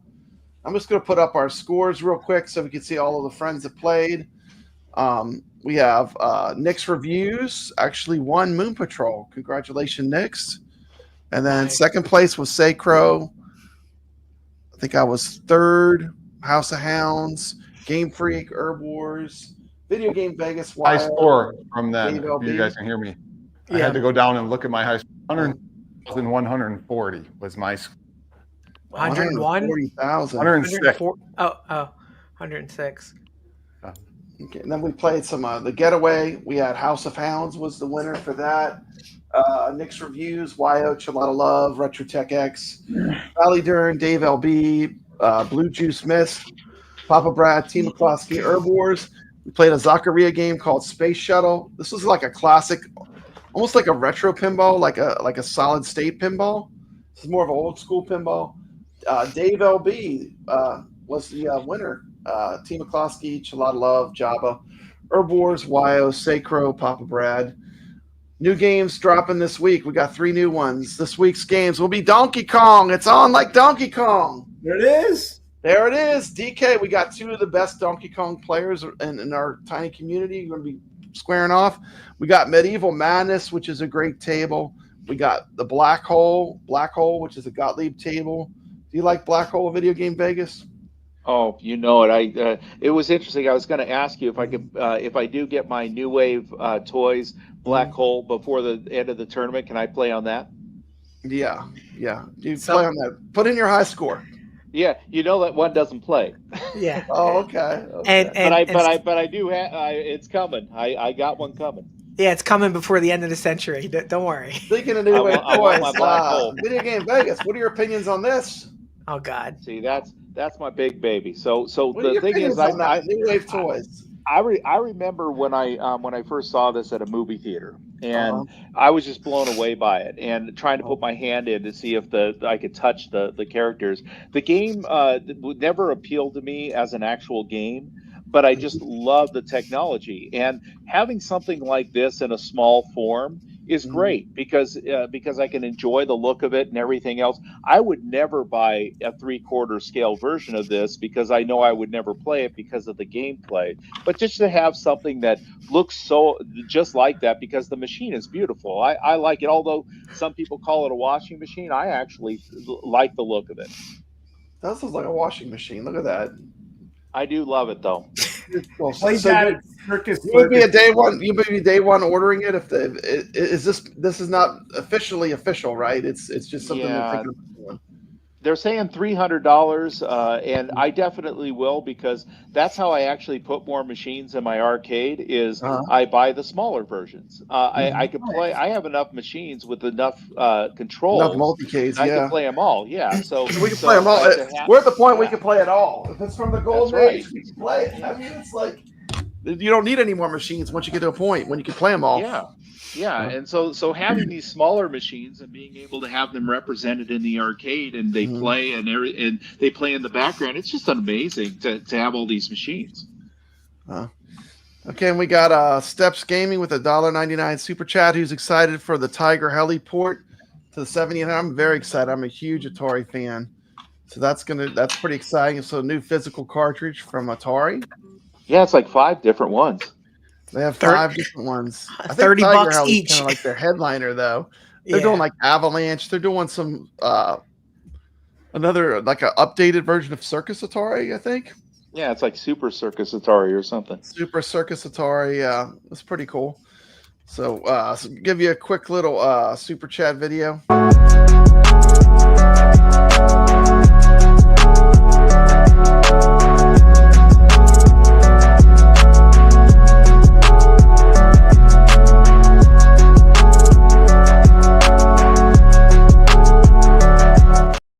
So that's enough of that. So there's never I like Atari stuff, so I haven't picked it up though yet, but I do like Tiger Heli. That was one of Toplin's first shooters. Of course, we had all these games on the iArcade, didn't we? Yes, exactly. And they're pretty much perfect. Like I feel like they play very accurate, you know. That's the thing, Papa Brad, with the iArcade. Out of all the 3/4 scale cabinets, they're the only ones that did what they did. And I'll tell you what, I don't have another 3/4 scale cabinet with licensed games on it that has that many games. They were the only ones that actually did it. So yeah. They really gave it a shot. I mean, they had the whole Toplin collection, which was pretty amazing, you know. Oh yeah, and I loved watching your videos with all the different shooters. You were so much into the shooters and being able to see them. I still love shmups. Yeah. I still love exactly. shmups. I mean, that's still one of my favorite categories of arcade games for sure. But I enjoyed those 100%. videos because you really just and even when you guys were doing the Brooklyn Menace had his show, Friday Night Arcade Show. Oh my gosh, I was so into that. I just loved it. Yeah, I love the Friday Night Arcade Show. That's part of the reason for this show too. That show Brooklyn kind of got burnt out on doing it. And he might bring it back one day, but I said, you know, we got to do something. We got to do something on Friday nights to give us a show back, you know. So that's kind of part of the reason I started Retro Legends too, just for the fun, right? Yes. So, what do you think? DKOG73?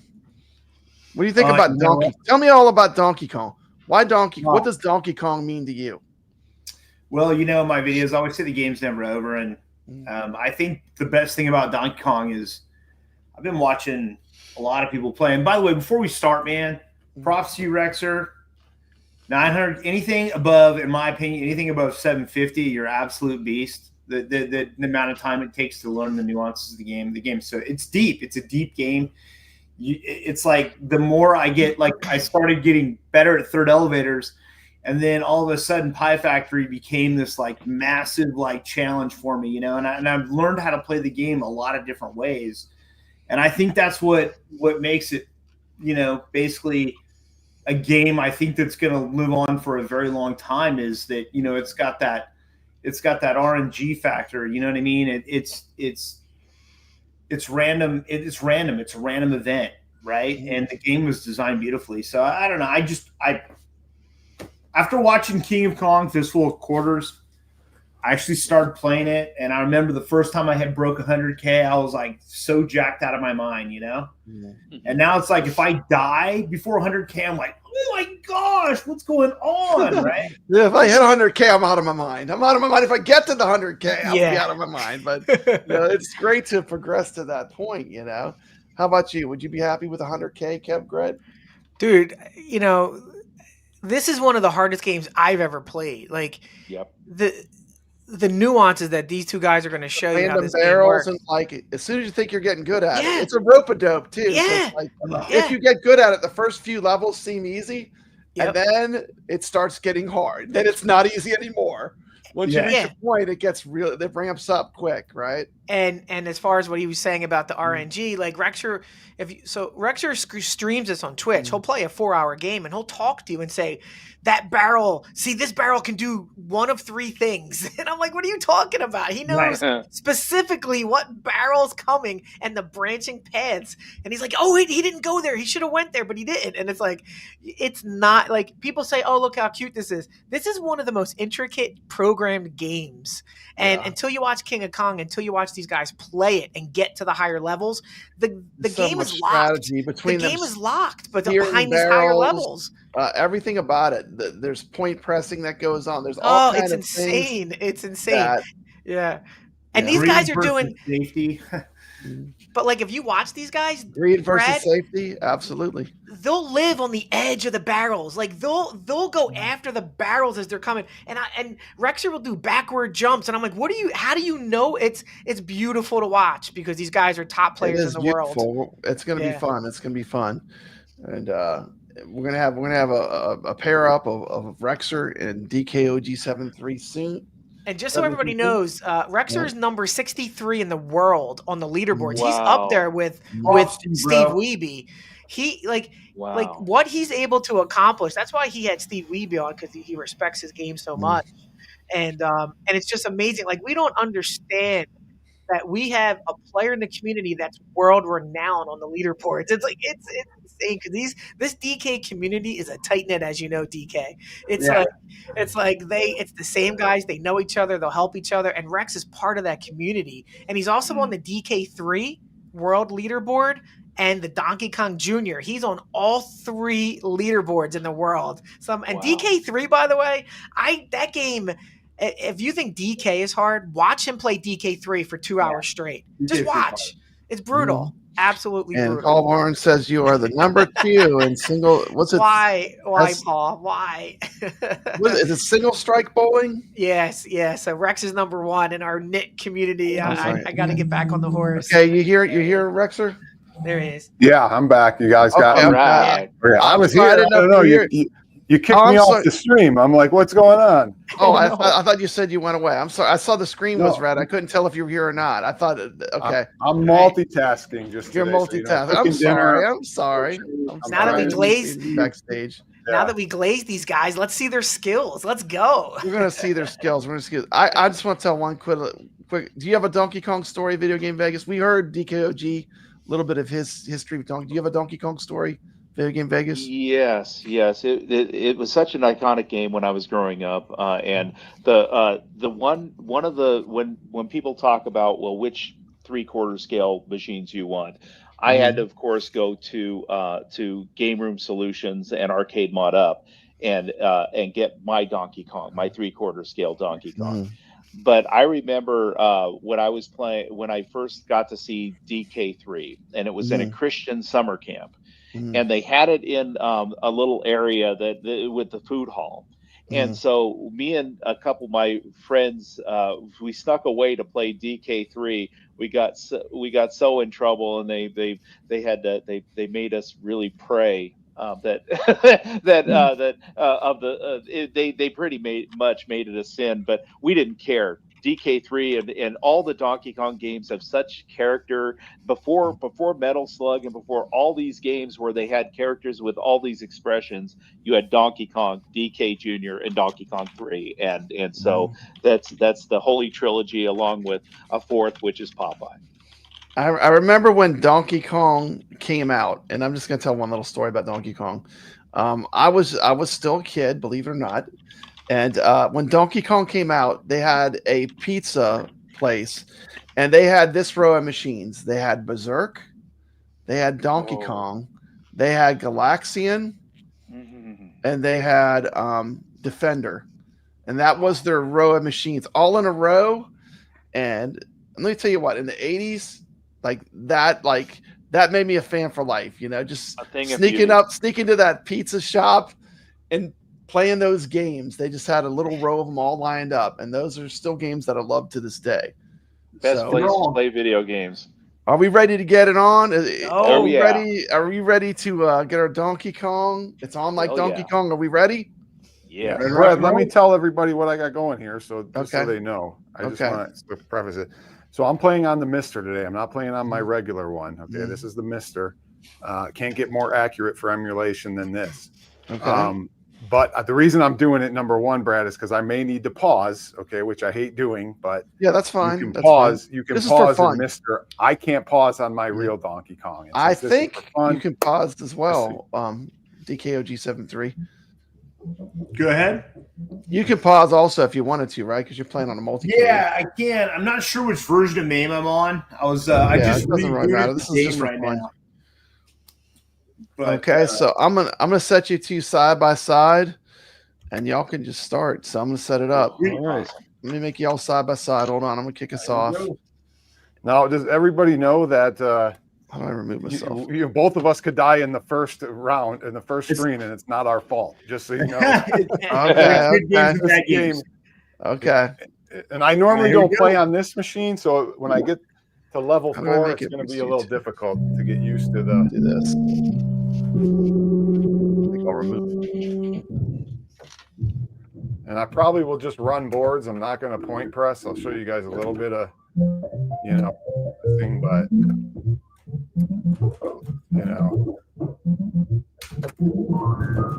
For the most part, I'm just going to run through boards, and it's too dangerous.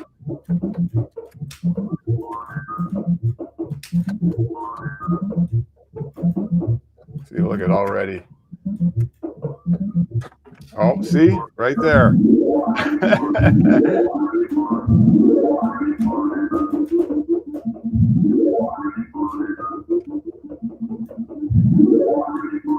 I'm definitely not used to playing on the Mister. Not that it's just I got a different control.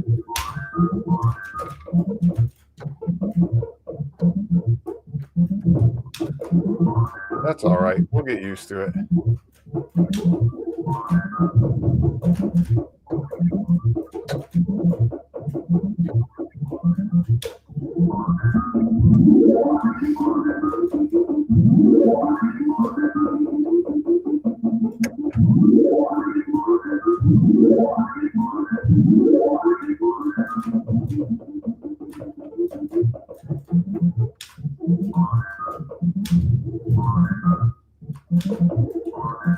If you guys have any questions when I'm playing, I don't know if you can still hear me, but go ahead and ask them. Oh my gosh.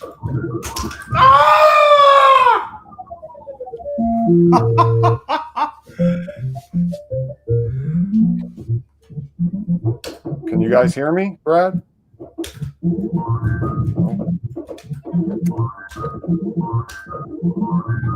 Yeah, but In my first semester, I had to get this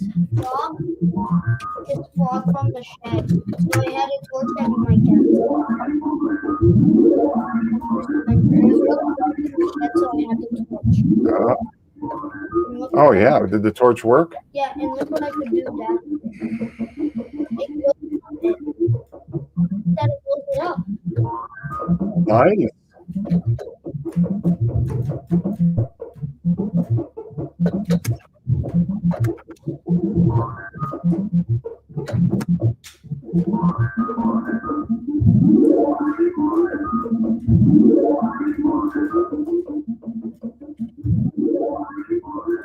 Can you guys hear me?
Rexer, we heard you earlier.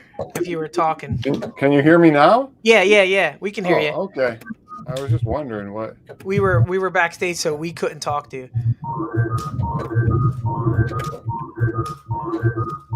So Rexer, have you ever played played Donkey Kong on the Game Boy?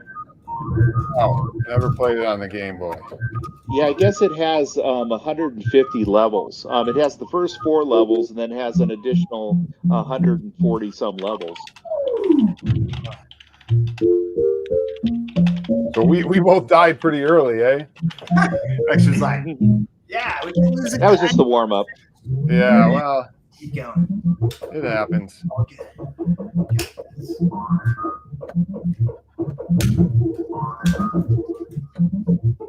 Yeah, the interesting thing about this Donkey guy, Kong. See, this guy always will F you right there. Hmm. See, look at that. There we go. I mean, probably the best thing to do is just to finish the board here. Yeah, they're ganging up. So again, if you don't know this part, when you smash the Firefoxes, these guys are called Firefoxes, just for those who don't, you know. If Mario's on the right side of the board, when he smashes them, Yeah. they will go down to the left side. So I really don't care to think about it. So watch. This guy will spawn on the left side now. Oh When man. he spawns. See that? Yep. Oh, I gotta wait for this guy. Come on, go up. So Holy moly. and then you're supposed to lock him in over there. Nice. You lock them in on the left side, and then they're all locked on the left, and then you go to the right. But my pattern got ruined because that one Firefox was on the left side. Yeah. I had to kind of deviate from the pattern.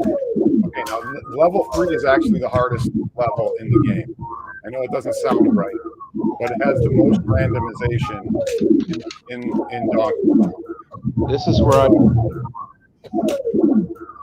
You have to be super careful here.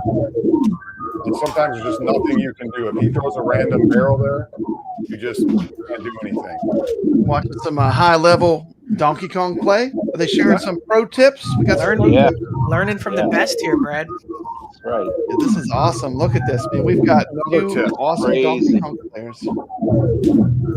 I remember when I played this as a kid, I think I lasted like 25 seconds. Yeah. Try and share That's tips exactly as what I it was.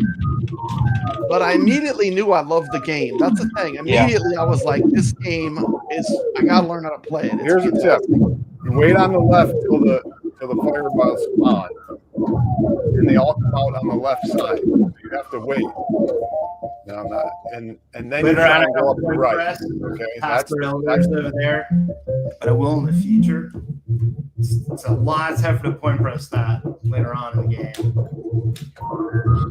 Yeah, Rex revealed that these weren't pies. Cement. Yep. Cement factory. I didn't know until I watched your video. I was very surprised.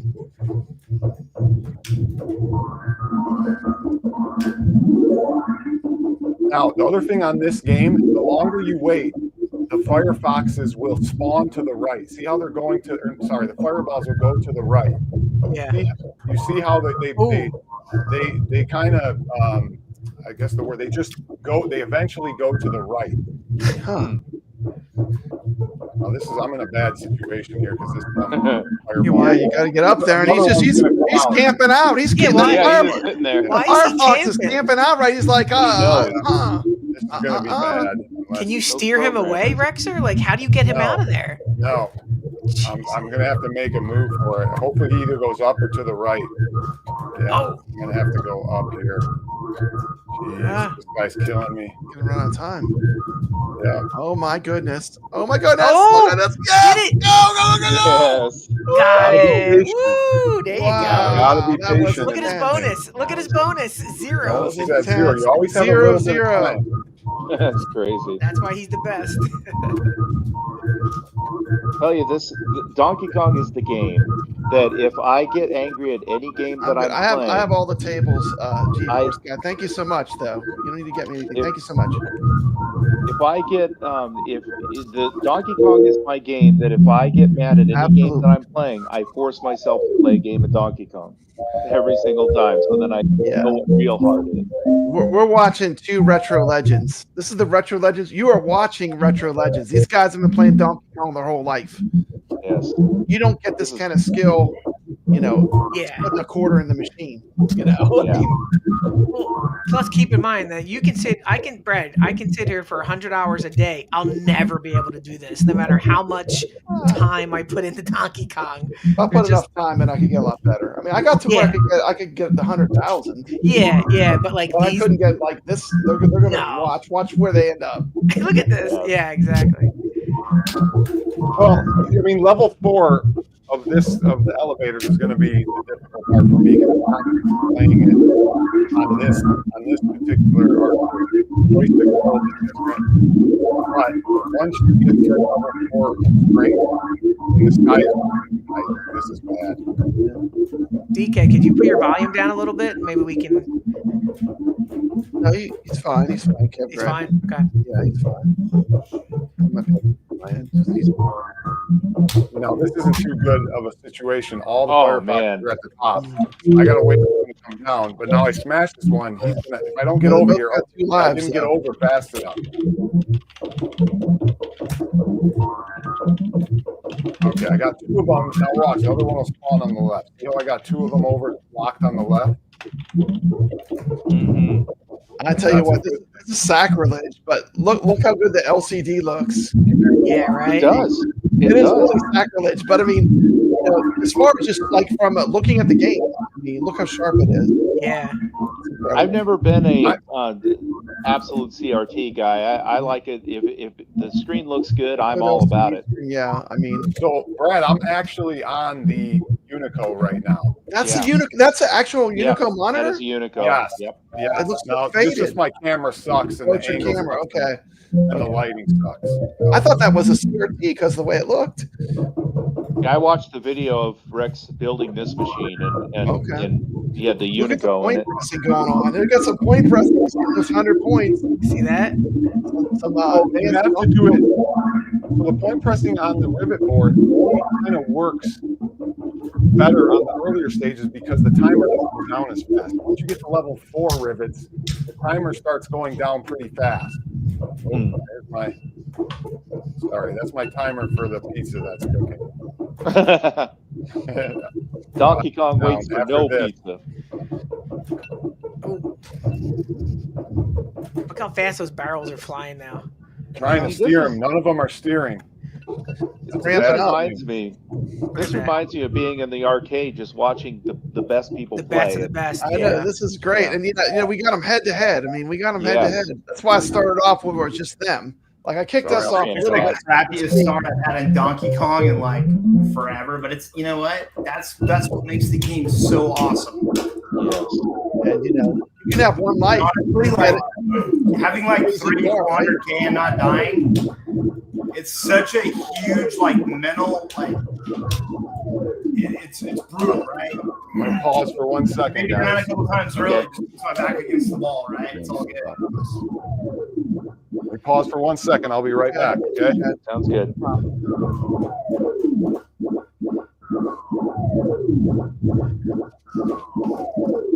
Let's make DKOG a little bigger real quick. Yes. Once he's done here. You want to take a pause? You can pause your game for a minute, DKOG73 if you want, or you want to keep on rolling. He's like, I don't want to mess He's with in the zone. He's rolling. on the zone. He's auto zone. He's rolling. Yeah, keep rolling. Okay. So he's going to pull ahead by a score because he's continuing to play. Rexer's taking a little break. Oh, I got lucky right there. oh, Yeah, I was gonna say he almost got oh, through. he was got. Oh, I thought that was going to be it. I That was thought lucky right there, he man. had Yeah. two of them. He missed two of them. Really, honestly, I didn't get that guy. Oh, yeah, there it Oh, is. man. got him. That was Man. crazy. We're going to put Rexer back on whenever he comes back. We'll put him back on screen. I'll be able to tell. That'd be awesome. We're looking at DKOG73. He's a YouTuber. He's got a great YouTube channel. If you like retro games, you know, check out his channel. He's got a ton of great videos, all kinds of topics. But a massive lifelong fan of Donkey Kong and skills to pay the bills, as I like to say. Look at his high score, 424,900. That's That legit does right not there. play. That does not play. We're talking about some legit Donkey Kong. You know, you could have watched me suck at Donkey Kong, but I figured we could get two of the best to come on. Isn't that right? Isn't that right, kevgret? I would be done in like 10 minutes, Brad. Not even. Yeah, it would be like it's a couple great. boards. It's great. No, we're pulling in some true arcade legends to play some Donkey Kong at a high level Donkey Kong play. You know this game was designed not to have these guys get this far because of the coin factor. Yet Oh, they yeah. figured it out. Yeah, That's what it was insane. about back in the day is figuring out the patterns, figuring out and actually getting really good at it. You need to get that four-way control. That's what I like about the Men's Retro Show gate switcher for the joystick. You can set it where it switches from 8-way to 4-way, and this is a 4-way game. Yep. So without that 4-way gate, sometimes you'll miss a ladder or something, and like play at a higher level like these guys are playing. I'm sure they got 4-way gates on their joysticks. So you'll notice I'm not grabbing the hammer down below. I'm starting to do that. I would say I probably run boards, probably 60%, maybe like,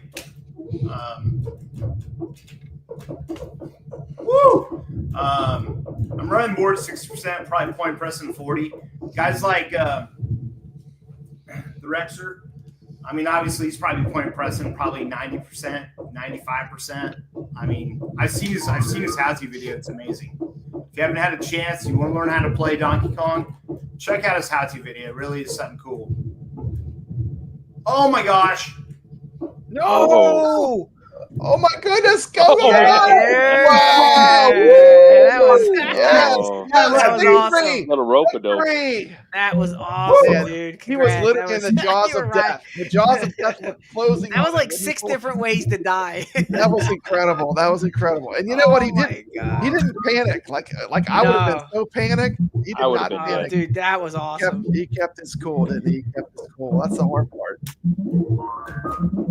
Rexer is back playing. We're going to put him back on the screen. Let's put Rexer and DKOG73 side by side. Can you guys hear me? Yeah, we We got can hear you you. good. We can hear you good, Rexer. So again, see how I let all the fireballs come out on the left side?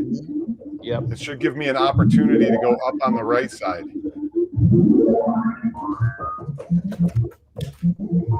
But as you can see, these fireballs migrate to the right.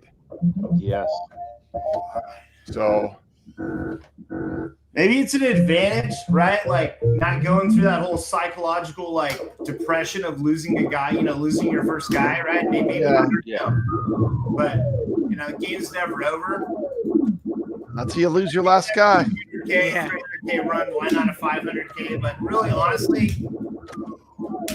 my goal is to just make sure we're all having a good time tonight, man. Oh yeah, this is all for Oh, fun. yeah. It's not This a is serious fantastic. competition. This is totally for fun. Just to see some really good Donkey Kong play too. I screwed up. So there. I said in the video, I'm like, 100K. Oh man. I'm 94K. All right. We got Rexer now. Rexer and DKOG73 have the same amount of men. DKOG73 Oh, he lost you already? has been playing, but I think so. So what's the count on the men left? How many men they have? Rexer has what, Ooh. 2? Man, that 2. One in the pocket, one on the game. And DKOG73 has 2. So they're Has right 2. now, as far as the amount of players they have, they're deadlocked. DKOG73 has been playing nonstop. So he has a little bit of a time head start. About to hit 100,000 soon. He's at what, 99,600? Yep. Let me make him full screen so we can read it. He's at 99,000. We're about to hit 100,000 point game of Donkey Kong here on Retro Legends. You just saw 100,000 points done live. Wow. No BS. This is what arcade gamers can do. Incredible. Oh wow! Did you see that? Yeah. Picked up the hammer, jumped back. Jumped in the air. Well, we got Rexers slaying us with 79,000 on the insanely hard elevator stage. This is always challenging. This is the one where I get killed all the time. Oh These yeah. elevator stages are so hard. I don't know how they know exactly where to stand. I can never get through the springs. Yeah, you gotta. It's so I did a whole video on how to navigate through that board. So we're looking at Rexer. He's just getting through the level 4. We're going to go back to DK. Look at these guys are already screwing with me. See how these? Jeez, this is not good. The way these guys are. He's point pressing like a maniac. He is getting. Look at those hundreds. Those hundreds are stacking up. Ah, fuck. I got to get that. There we go. Get this rivet over here. Now I can come back. DKOG73 looking good. Jump. Love it. 108,300, I think. Level 5. Level 5 for DKOG73. Rexer is level 4 still. They're neck and neck as far as lives.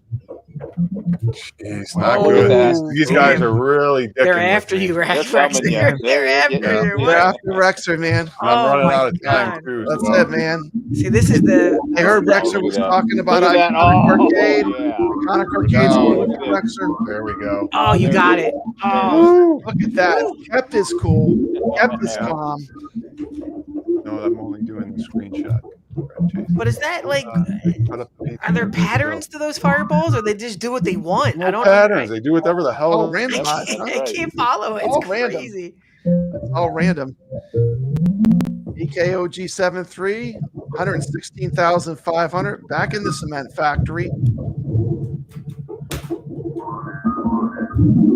Going for the hammer. It's hammer time. Always love this stage. This stage is so cool to look at, isn't it? Running on the conveyor belt. Yeah. Fun to play. Got Rexer level 5. I think he's 90,000. 90,400. 700.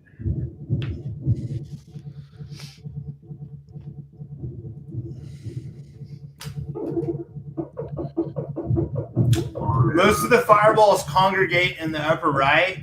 Yeah. But you have to watch this guy right here. You're essentially waiting for that ladder to come down to make like that's an opening right there because it takes you time to go up, right? Yeah. Oh my gosh! 1 second. Where'd he come from? Concentrate, DKOG73. Once they go up, they usually don't come down. Ah. I'm running out of time. Oh, man, you got this. You got this. It's not over till it's over. You got this. Oh man. Oh. Fireball City. Here we go. Got it. Go. Got it. Oh, you did it. There you go. And that's called staying calm under pressure, kevgret. Calm under pressure. Not we got me. on the flip side, we got Rexer just Rexer broke just 100,000, 100,700. He also is playing in the cement factory. He's about to go up. Whoa. Whoa. Oh, there we go. Nice. We're looking at once the fireballs get to the top level, they don't come down. Oh. So just so you guys know, you don't have to worry about it. Once they got to get to the top though. Okay, so once at the top, interesting to know. So we're learning the advanced strategies. Do you want me to pop another quarter? Or are we good? Oh, I don't know. Did you lose your lights? I didn't know. Oh, I didn't see his lose. Yeah. I think we're good, right, Brad? Just one. I think we're good. What was our final score? Wow, 121,000. Damn. Let me make it full screen so we can get it. Let's see. 121,300. Wow. And that was just him messing around. 121, 300. I'll tell you what, while we're waiting for Rexer, why don't you just throw another quarter in? All right, cool. We're going to talk. You might as well play because we'll learn more watching you play than we'll just talk. So, you know, my thing is, I just want to make sure you all are having a good time, man. We're having a great time. Yeah, that was great awesome. time. Great watching you play. I hope you're having fun. Amazing. Watching that escape that you did was worth it alone. Yeah, the ladder board. Look at him go up. That fireball. What a goofball, man. Yeah, doesn't he normally follow you down? Oh, he's just dancing. He's just dancing. That's crazy. Look at that. Nice. Nice. He jumps it and hits it. Got Rexer 112, 600 looks like. Yep. 800. Ooh. Got it. Nice. You got to go on the right one, and then at some point, if the one comes out too far, you got to go back down and reverse. Jesus. But you got to know when to reverse and when to keep going. Wow.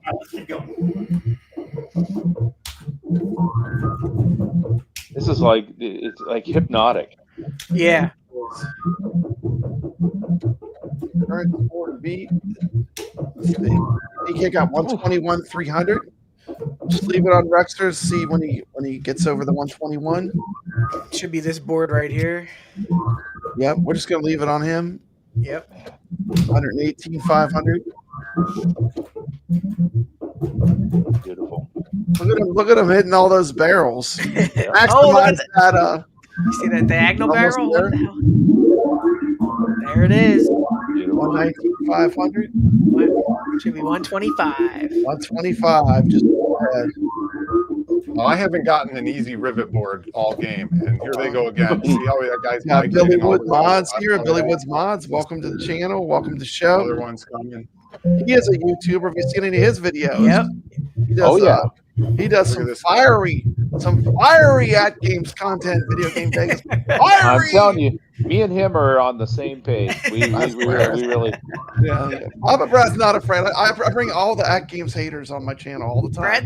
Brad Brad doesn't care. Yeah, I don't Well, care. that's the thing. You enjoy That's the playing. thing, Papa Brad. We like you said, we're all here for the game. So Right. so even if we have differing opinions, we don't put each other down. We don't. It's just about having great conversations, and it's great to be able to come onto a show and be able to give a different opinion and then be respected and then respect the other people back. Yeah. I love your channel because it's like my perfect drive time channel.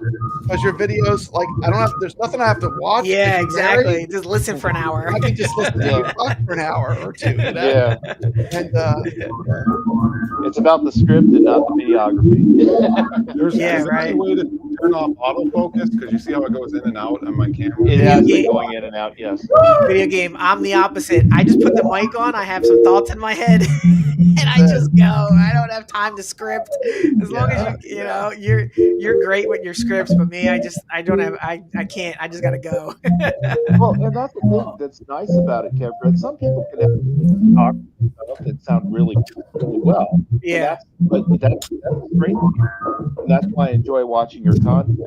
There are some people who put the mic on and you go, gosh, that's not your strong suit. But you're really good at explaining things and keeping people interested. And it's always entertaining, which is I really like. That's the key, right? I mean, if you're gonna be positive, negative, whatever, just try to keep them watching.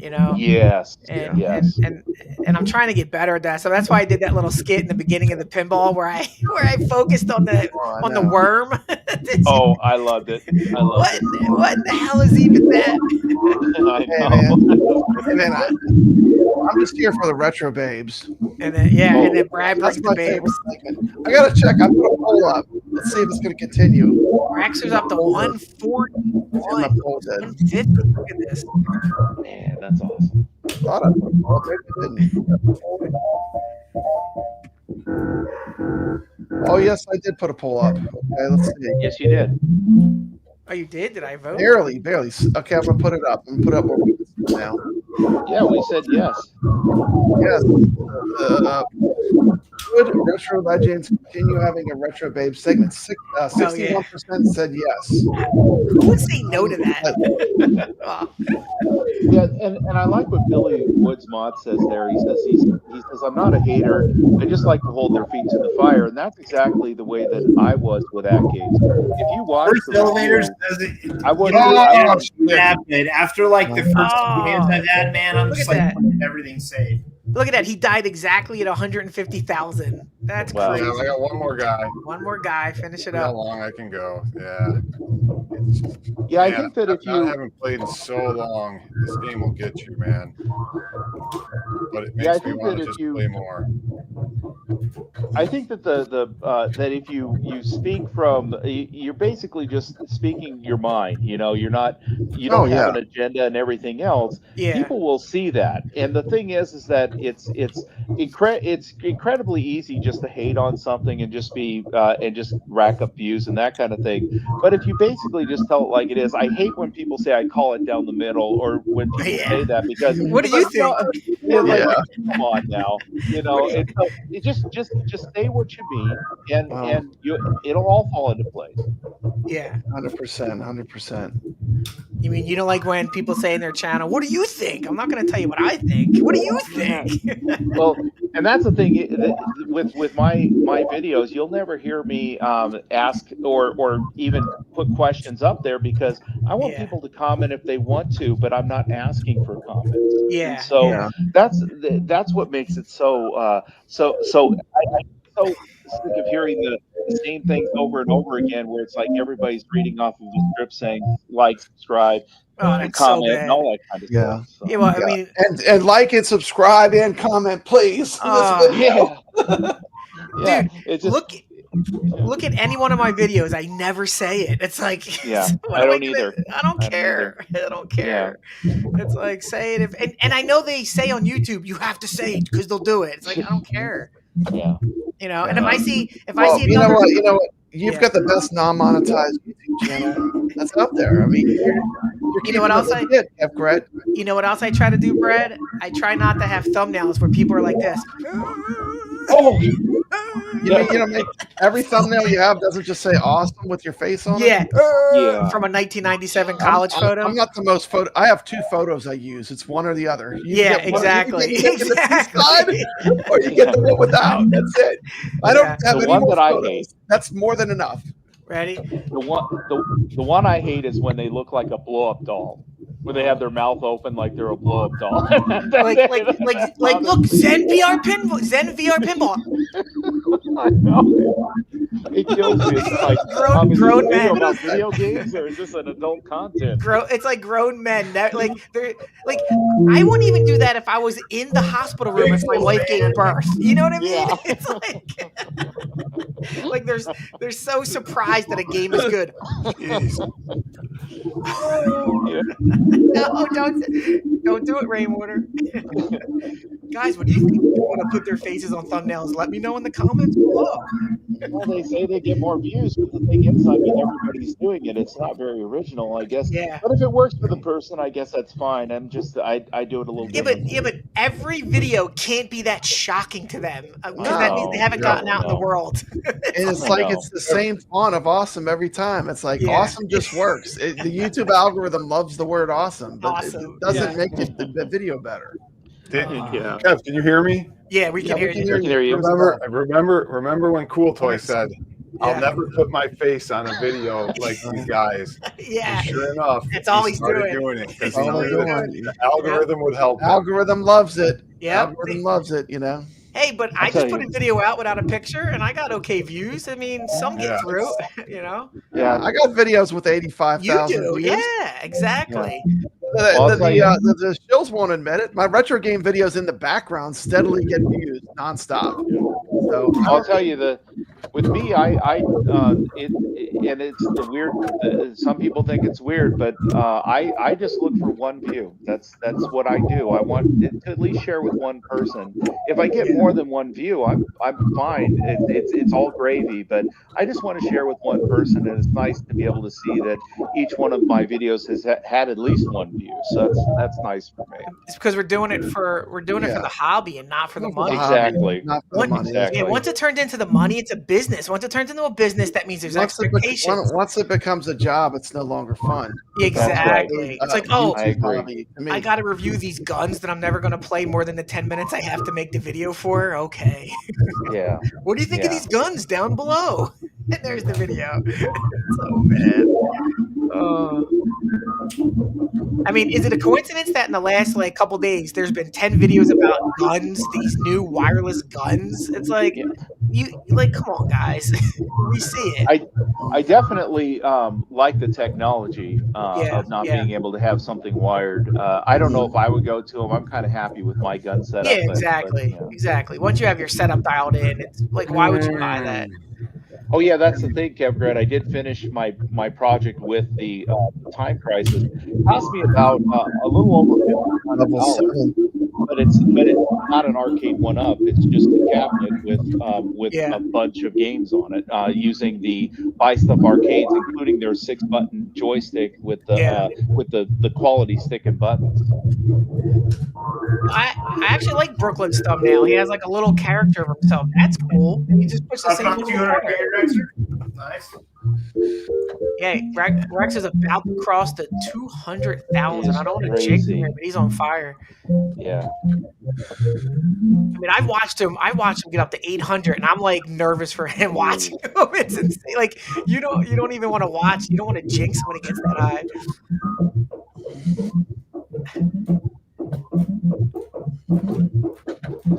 Oh.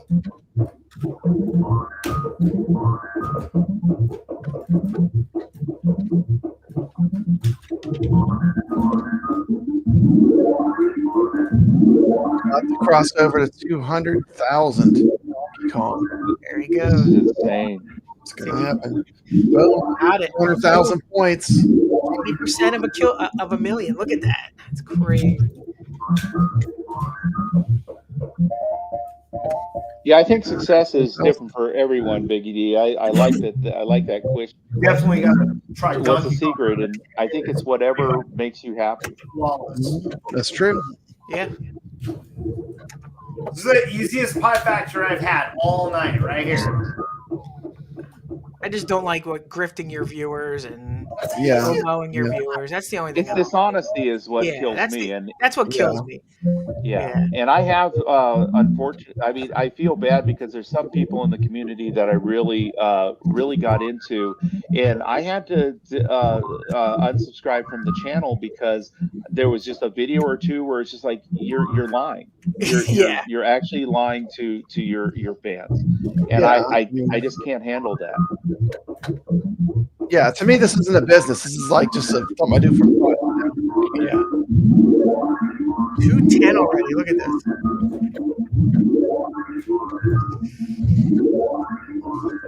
He's about to crack 100. He's about to crack 100,000 again.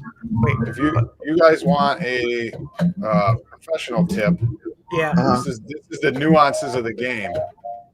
You know how Donkey Kong throws a wild barrel, right? Like he just did, right? Yeah. He ever picks up the barrel, it's not a wild barrel. So he grabs it and picks it up, and you see him pick it up. It won't be a wild barrel. Oh, wild barrels, when they watch him closely, he doesn't pick them up. They just kind of like fall.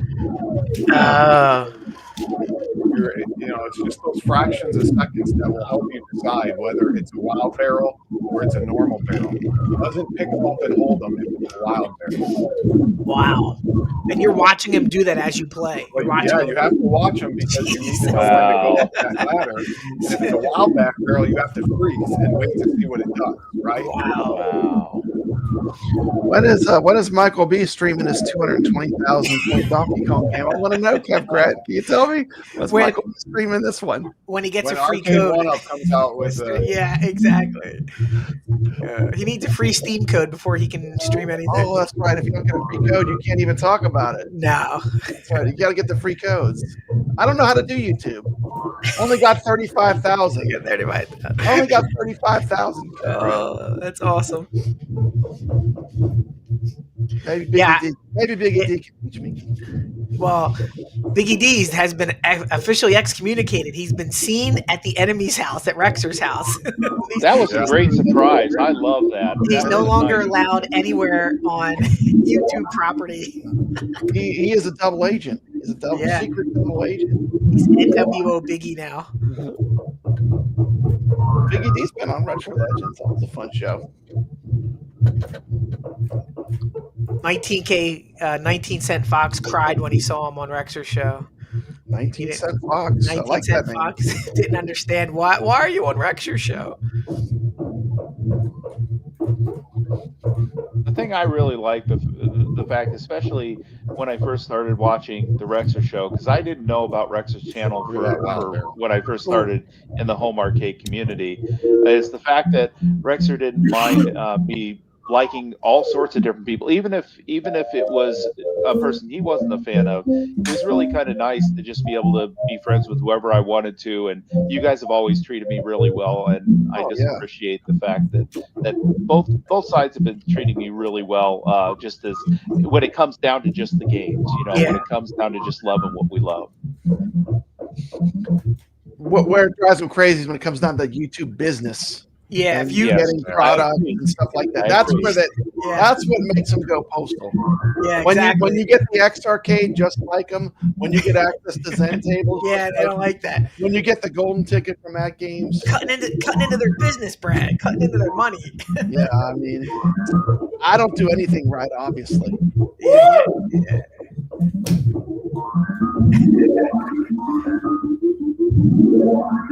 Oh, get up there. Got it.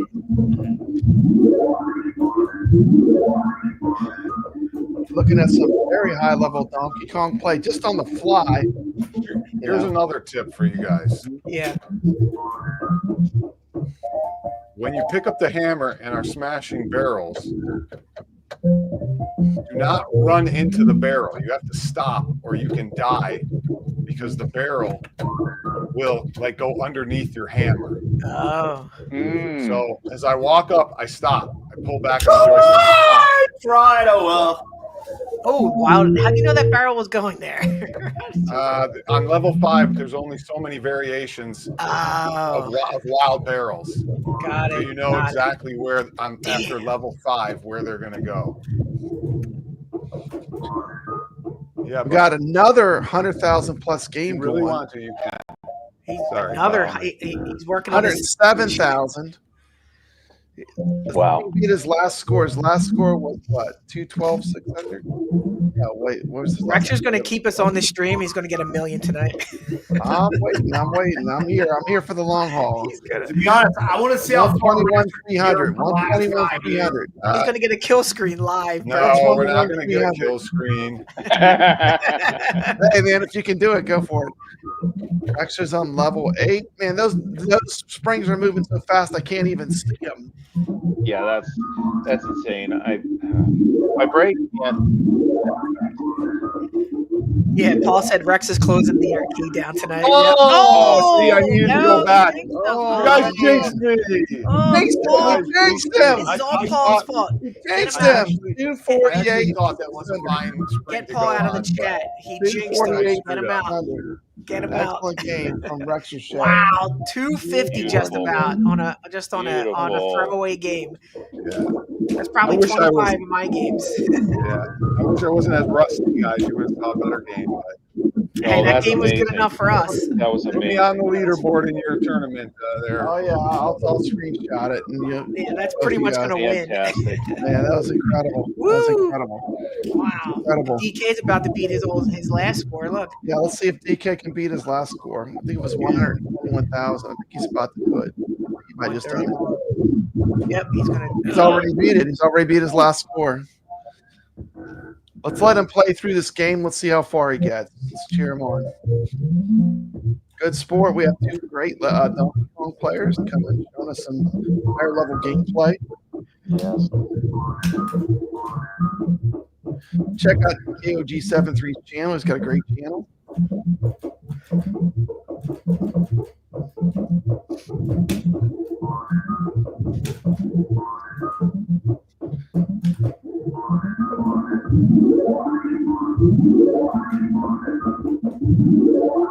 I'm excited to play some more Pinball VR.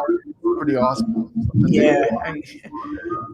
My headset died, Brad, and I said, I told my wife, I said, "Oh, can you guys hear me? Did my camera just you're still here. Your camera just went out. Yeah, I'll fix it." But I told my wife, I said, "Listen, you got to charge my headset before you go to bed," and I know she forgot.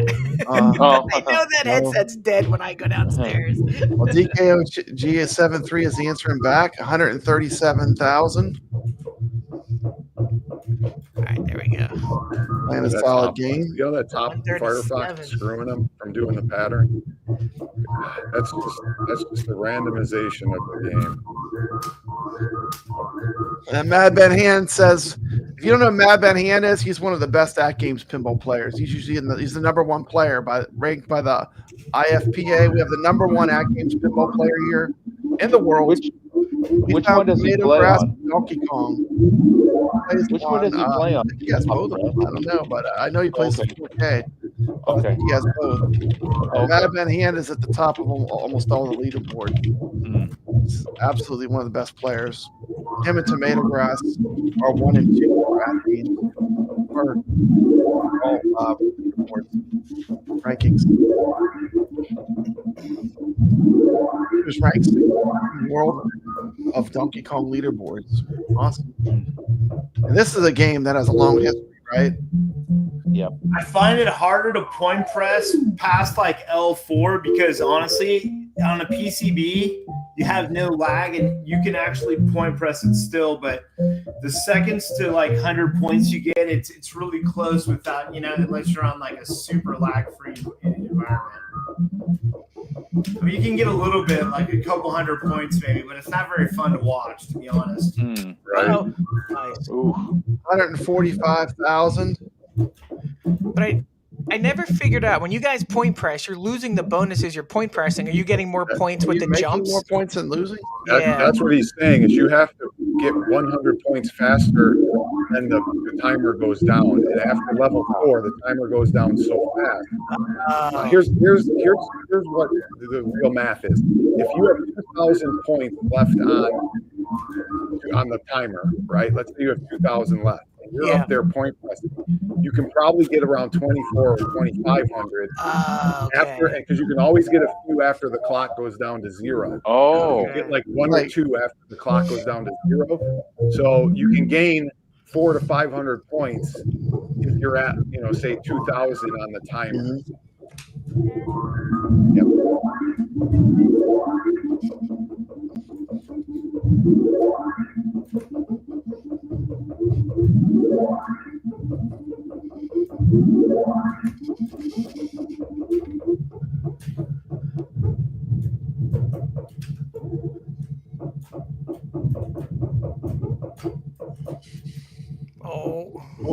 Oh man, yeah. Oh my goodness.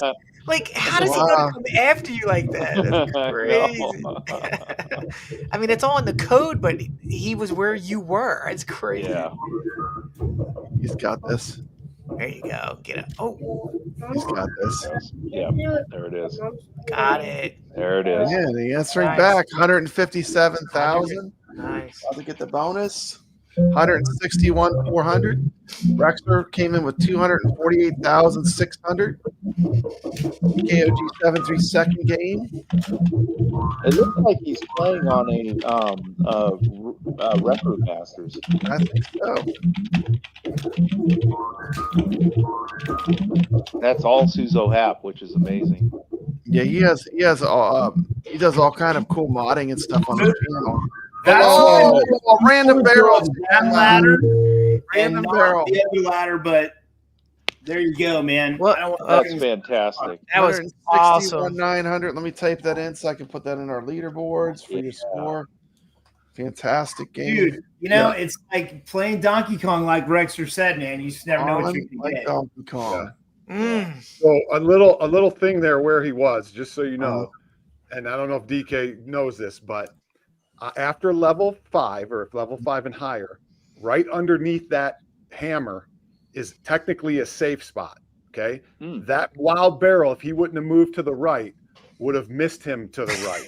Okay, that is exactly where I was saying you need to watch and see if he's picking up the barrel and he holds it, or whether it falls. And that's you know, and then this is a part of it is where, you know, we're just playing, so we're not really focusing too much. But underneath that hammer is technically a safe spot, level 5 and further. Okay. It can't get you. I didn't know that. Barrel's either going to miss you to the right or miss you to the left, and you got to wait. No idea. Yeah, I had no idea that right underneath that, because I know the safe spot is like underneath his foot, right? On levels 1 through 3, it's kind of underneath his which would be his left foot, right? Yeah, like right underneath his left foot. But that's only levels 1 through 3. On you got to be after level 5. You got to be right underneath the hammer, and that's the safe spot. Wow! I did not know that. Thank you for the. There you go. Thank you for the Easter egg, bro. That's so great. Once you pick up, what I like to do is pick up the hammer and just stay there for a fraction of a second and wait till I see what he does with the next barrel before I start running over. Jesus, greats teaching greats right there. Yeah, I mean, dude, you know that's what? the little nuances that you have to know in order to. I think I need to go watch your how-to video game because I know that when I go up here, I know that's not the best way to do it. Right. And I've been learning to play going up this ladder. Yeah. And it's just I've been doing this for so long. It's like muscle memory. It's like hard to do it. But I know it's like I gotta like redo my game kind of thing. You know what I mean? Yeah, I only go up the short ladder after I know he has just discharged a barrel, because you'll have enough time after he throws to go up the short ladder to the left and miss the next barrel if it's a random. But if you are hesitant at all and you're going in the middle of like his throw up the short ladder, you risk that he'll throw that exact barrel that hit him on the last one will come down on you when you're going up the short ladder there. Yeah. So that's why like you have to wait for him to throw and then go up that short ladder. So crazy. I got a question for you, Rex. How many times do you play a week? Because I mean, obviously a good game for you, 3-4 hours. So. He doesn't. Yeah. I used to play 4 times a week when I was going after the million. 4 times. Wow. Yeah. But you know, now I've been playing Donkey Kong 3 a lot, and I you know, I haven't played in a week or so, but you know, when I get back into it, you got to play almost daily in order to get that game that you don't make any mistakes. Because there's no way you can play once a week and go, oh, I'm going to get a million, or I'm going to it's not possible. Yeah. You know? So I got a question, man. If you ever want to play Donkey Kong live, like to me, this is like probably one of the most visceral experiences. I mean, dude, I'm sweating. My armpits are wet. My hands are wet. I mean, like everything, right? And this is 160 day, right? I mean, iron sharpens iron, as we say. Yeah, in the pinball games that we play, iron sharpens iron. DK, go sub to his Twitch, and that's where he plays live all the time. Okay, yeah, cool. I will. 100%, guys. 100%, yeah, dude. I'm jacked. I've watched him play DK3 for like 3 hours, and it's surreal what he can do. Like I don't know how. So the other thing you want to do, DKOG, is I don't know if you're on the Kong League in Discord. Go to the Kong League in Discord. I'll send you an invite, and it's just a place where you can ask questions. You know, something random happens to you, you can be like, "What was I supposed to do here?" And those guys will tell you exactly what to do. You know. Awesome. So, thank you, man. That's super cool, man. A quick reminder, the games we're playing this week for leaderboard scores. It's on like Donkey Kong. Come play on our Donkey Kong leaderboards. We're playing Medieval Madness. Oh, I might have one to of my favorite this. pinballs. Yeah. If you haven't checked out Tomato Grass's video playing Medieval Madness, this guy is absolutely a killer. He is a fantastic pinball wizard. Check him out. I'll be going against House of Hounds tomorrow, 2 o'clock. And I did not show. I do have a clip I want to show for Medieval Madness. This will be our pinball table, our Zen table for the week. I don't think it's in the Pinball VR yet, but I'm sure it'll. No. I'm sure this is one that they'll port 100%, right? Yeah. There's no way they're not going to port Medieval Madness. Exactly. But this is our weekly pinball game. We'll be playing all week long in the Retro Legends leaderboards. Let's check it out. And a reminder, you can play on any platform. You can play on Steam. You can play this. Any way that you want to play Medieval Madness. Yes. I'm down. So, Papa, I got one thing before I go. Okay. Yeah. All right. This doesn't include DKOG or you, Papa, but we'll give a $10 Amazon gift card to the first person who hits 100,000 on Donkey Kong and posts 100,000. First person at 100,000 gets a $10 gift card from the Rexer Show. From the Rexer Show. Right here. Thank you so much, Rexer. You have Didn't Rexer just get 248? Well, the reason the 100,000 is the mark. Here's why the 100,000 is the mark, is because you got to get past level 4 springs to basically get 100,000. Yep, and that's the key. So people will get real close, and then they'll go, these level 4 springs, F them, you know. So you go. You have the 100,000 challenge from Rexer for a $10 Amazon gift card. We'll be watching the Retro Legends leaderboards during the week. I want to play a quick 4-minute video about Medieval Madness, and then we'll close it out. Sound good, guys? Sounds good. Awesome, man.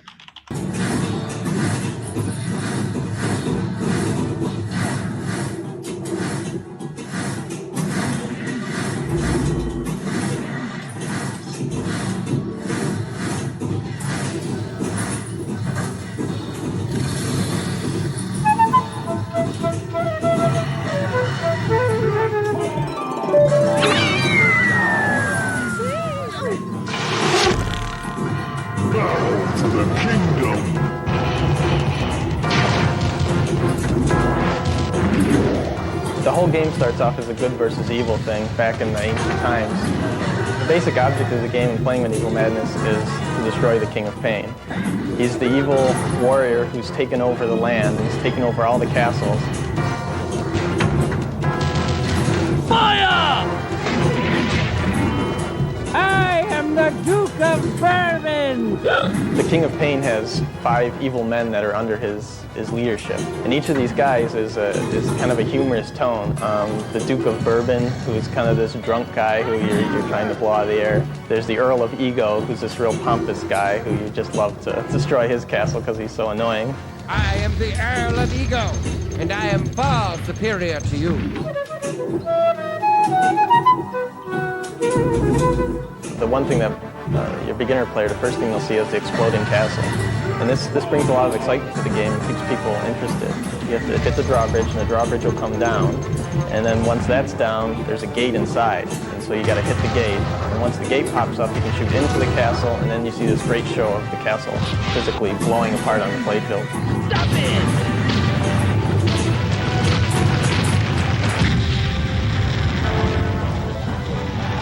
Another fun feature of the game is the trolls. These guys surprise a lot of people the first time you play because they're hiding under the playfield normally, and when you make the right shot, they'll pop up from the playfield. Trolls rule! So you're trying to hit them 3 times to destroy them, and then they go back down. And all along this, the trolls will taunt you and say things to you. And Oh! That didn't hurt a bit! There's a big dragon over the ramp, and the whole concept on there is to make the ramp 3 times, and then you're able to shoot way up into the back into the damsel tower. And they're asking you to save me, save me. This is like totally medieval. Over on the left side, when you fall into the catapult, you get to throw projectiles at the castle. So when you fall in there enough, you actually get to pick the projectile. So there's one of 5 different humorous things, like a cat and a bowling ball, that you get to throw at the castle and see it explode. Fire!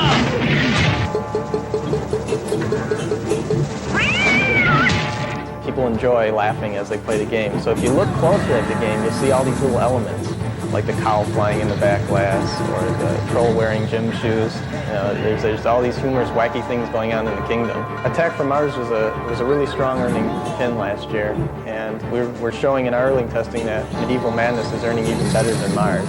So we're really looking at this being a blockbuster game. My tenure in the industry started back in 1937. I came into the industry when games were being changed over from battery power to electrical power. It seems that like about every 10 to 15 years, the pin game industry seems to lose a little bit of acceptance in the field. Medieval Madness is an exciting game to play. It could conceivably be a game that resurrects this industry.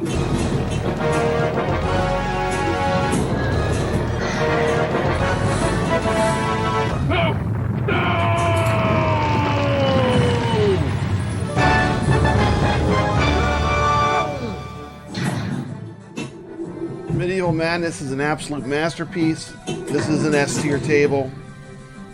This is a table people are going to come back to again and again. This is going to be a table that the pinball wizards are going to love. They're going to score chase it. It's going to be absolutely incredible. This table alone is worth the price of the pack, and you're getting 2 other fantastic Williams pinball tables.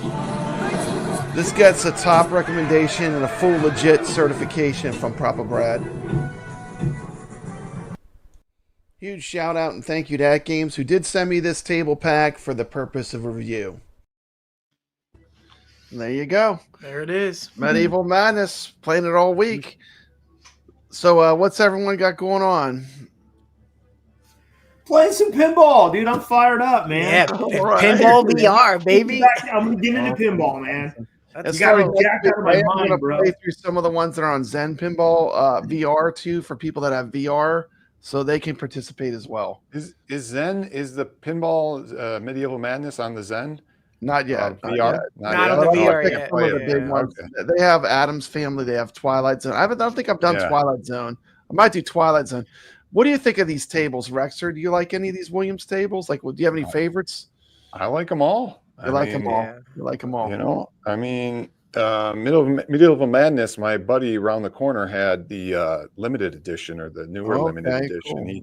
A real pinball. Great one. I mean, obviously Attack from Mars and, you know, Twilight Zone, Adams, they're all good, man. You can't go wrong. Yeah, they have Star Trek. They have enough that are really great. So we're going to play a couple of the ones just so the people that have VR can play along with us. Nice. So I know Mikey Yoon, he has the VR and he could play right along with us. So I'm going to pick some that he can play and participate. Great idea. Perfect. Are we like a gatekept club where we're trying to keep people out? kevgret, are we trying to let everyone play? We just want people to play no matter where, how, what device. Let's go. Yeah. Play the games. Yeah. Brad, that'll be great if you pick a VR table. I'm going to pick some VR tables for the next couple of weeks. Nice. Beautiful. Everyone that wants to check it out can try it out and have fun. Yep. But anyway, I got to say, Rexer and kevgret, it's a great honor having you on the show. Thank you. Always good when you bring us on. I always wondered, man, will Rexer Show ever invite me on his show? Well, I got even better because the Rexer Show came to my show. Yeah, he came to you, Brad. And I'm a huge fan. I love you've always just told it the way it is, and you haven't been afraid. You know. You've always. Let's put it this way, Papa. These guys have tried to cancel me for 4 years, and it hasn't worked. How's it going for them? It's not going good. Steps Gaming just did a poll, and guess what? The Rex, I don't know if you know, you beat Michael B and P Dubs in the popularity poll on Steps Gaming. She did a poll, and I saw that. I love it. I love it. It made some people unhappy, right, Rex? It made some people unhappy in the community that Rex was getting his popular vote. Yeah. You got to speak your mind. Billy Woods Mods is right. You got to speak your mind. You can't be afraid. Yeah. Like to thank everyone for joining us. We had a great evening. We talked about some Donkey Kong. Remember that prizes only go to people that play. Drop some scores on my iScored leaderboards. I'm going to put up the games one last time.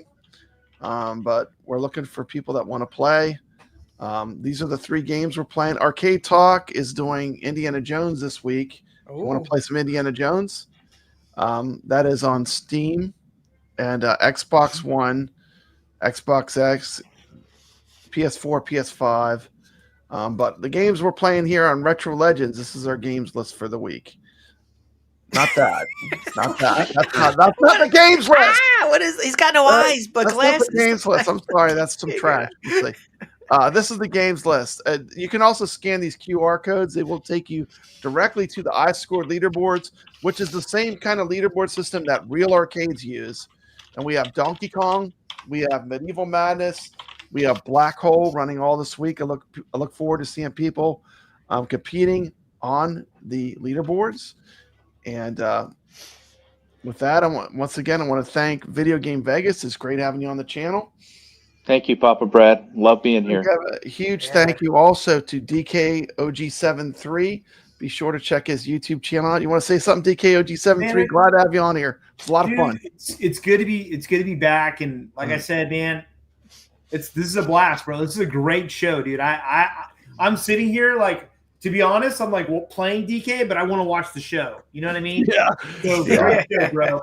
That's all I got. We're gonna do different retro games every week, so feel free to participate in the tournaments.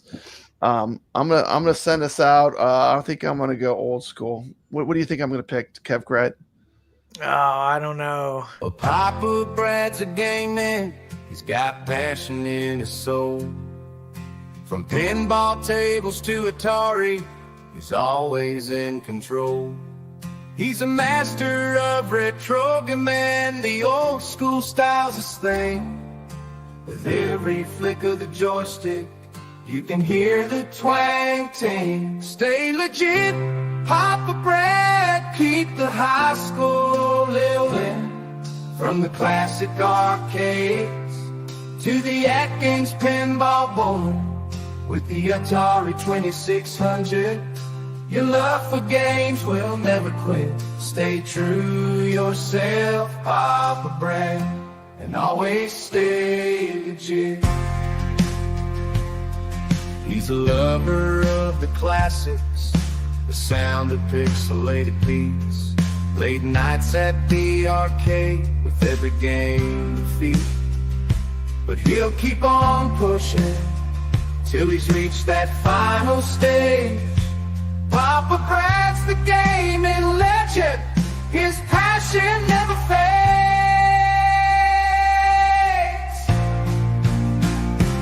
Stay legit, Papa Brad, keep the high school rolling.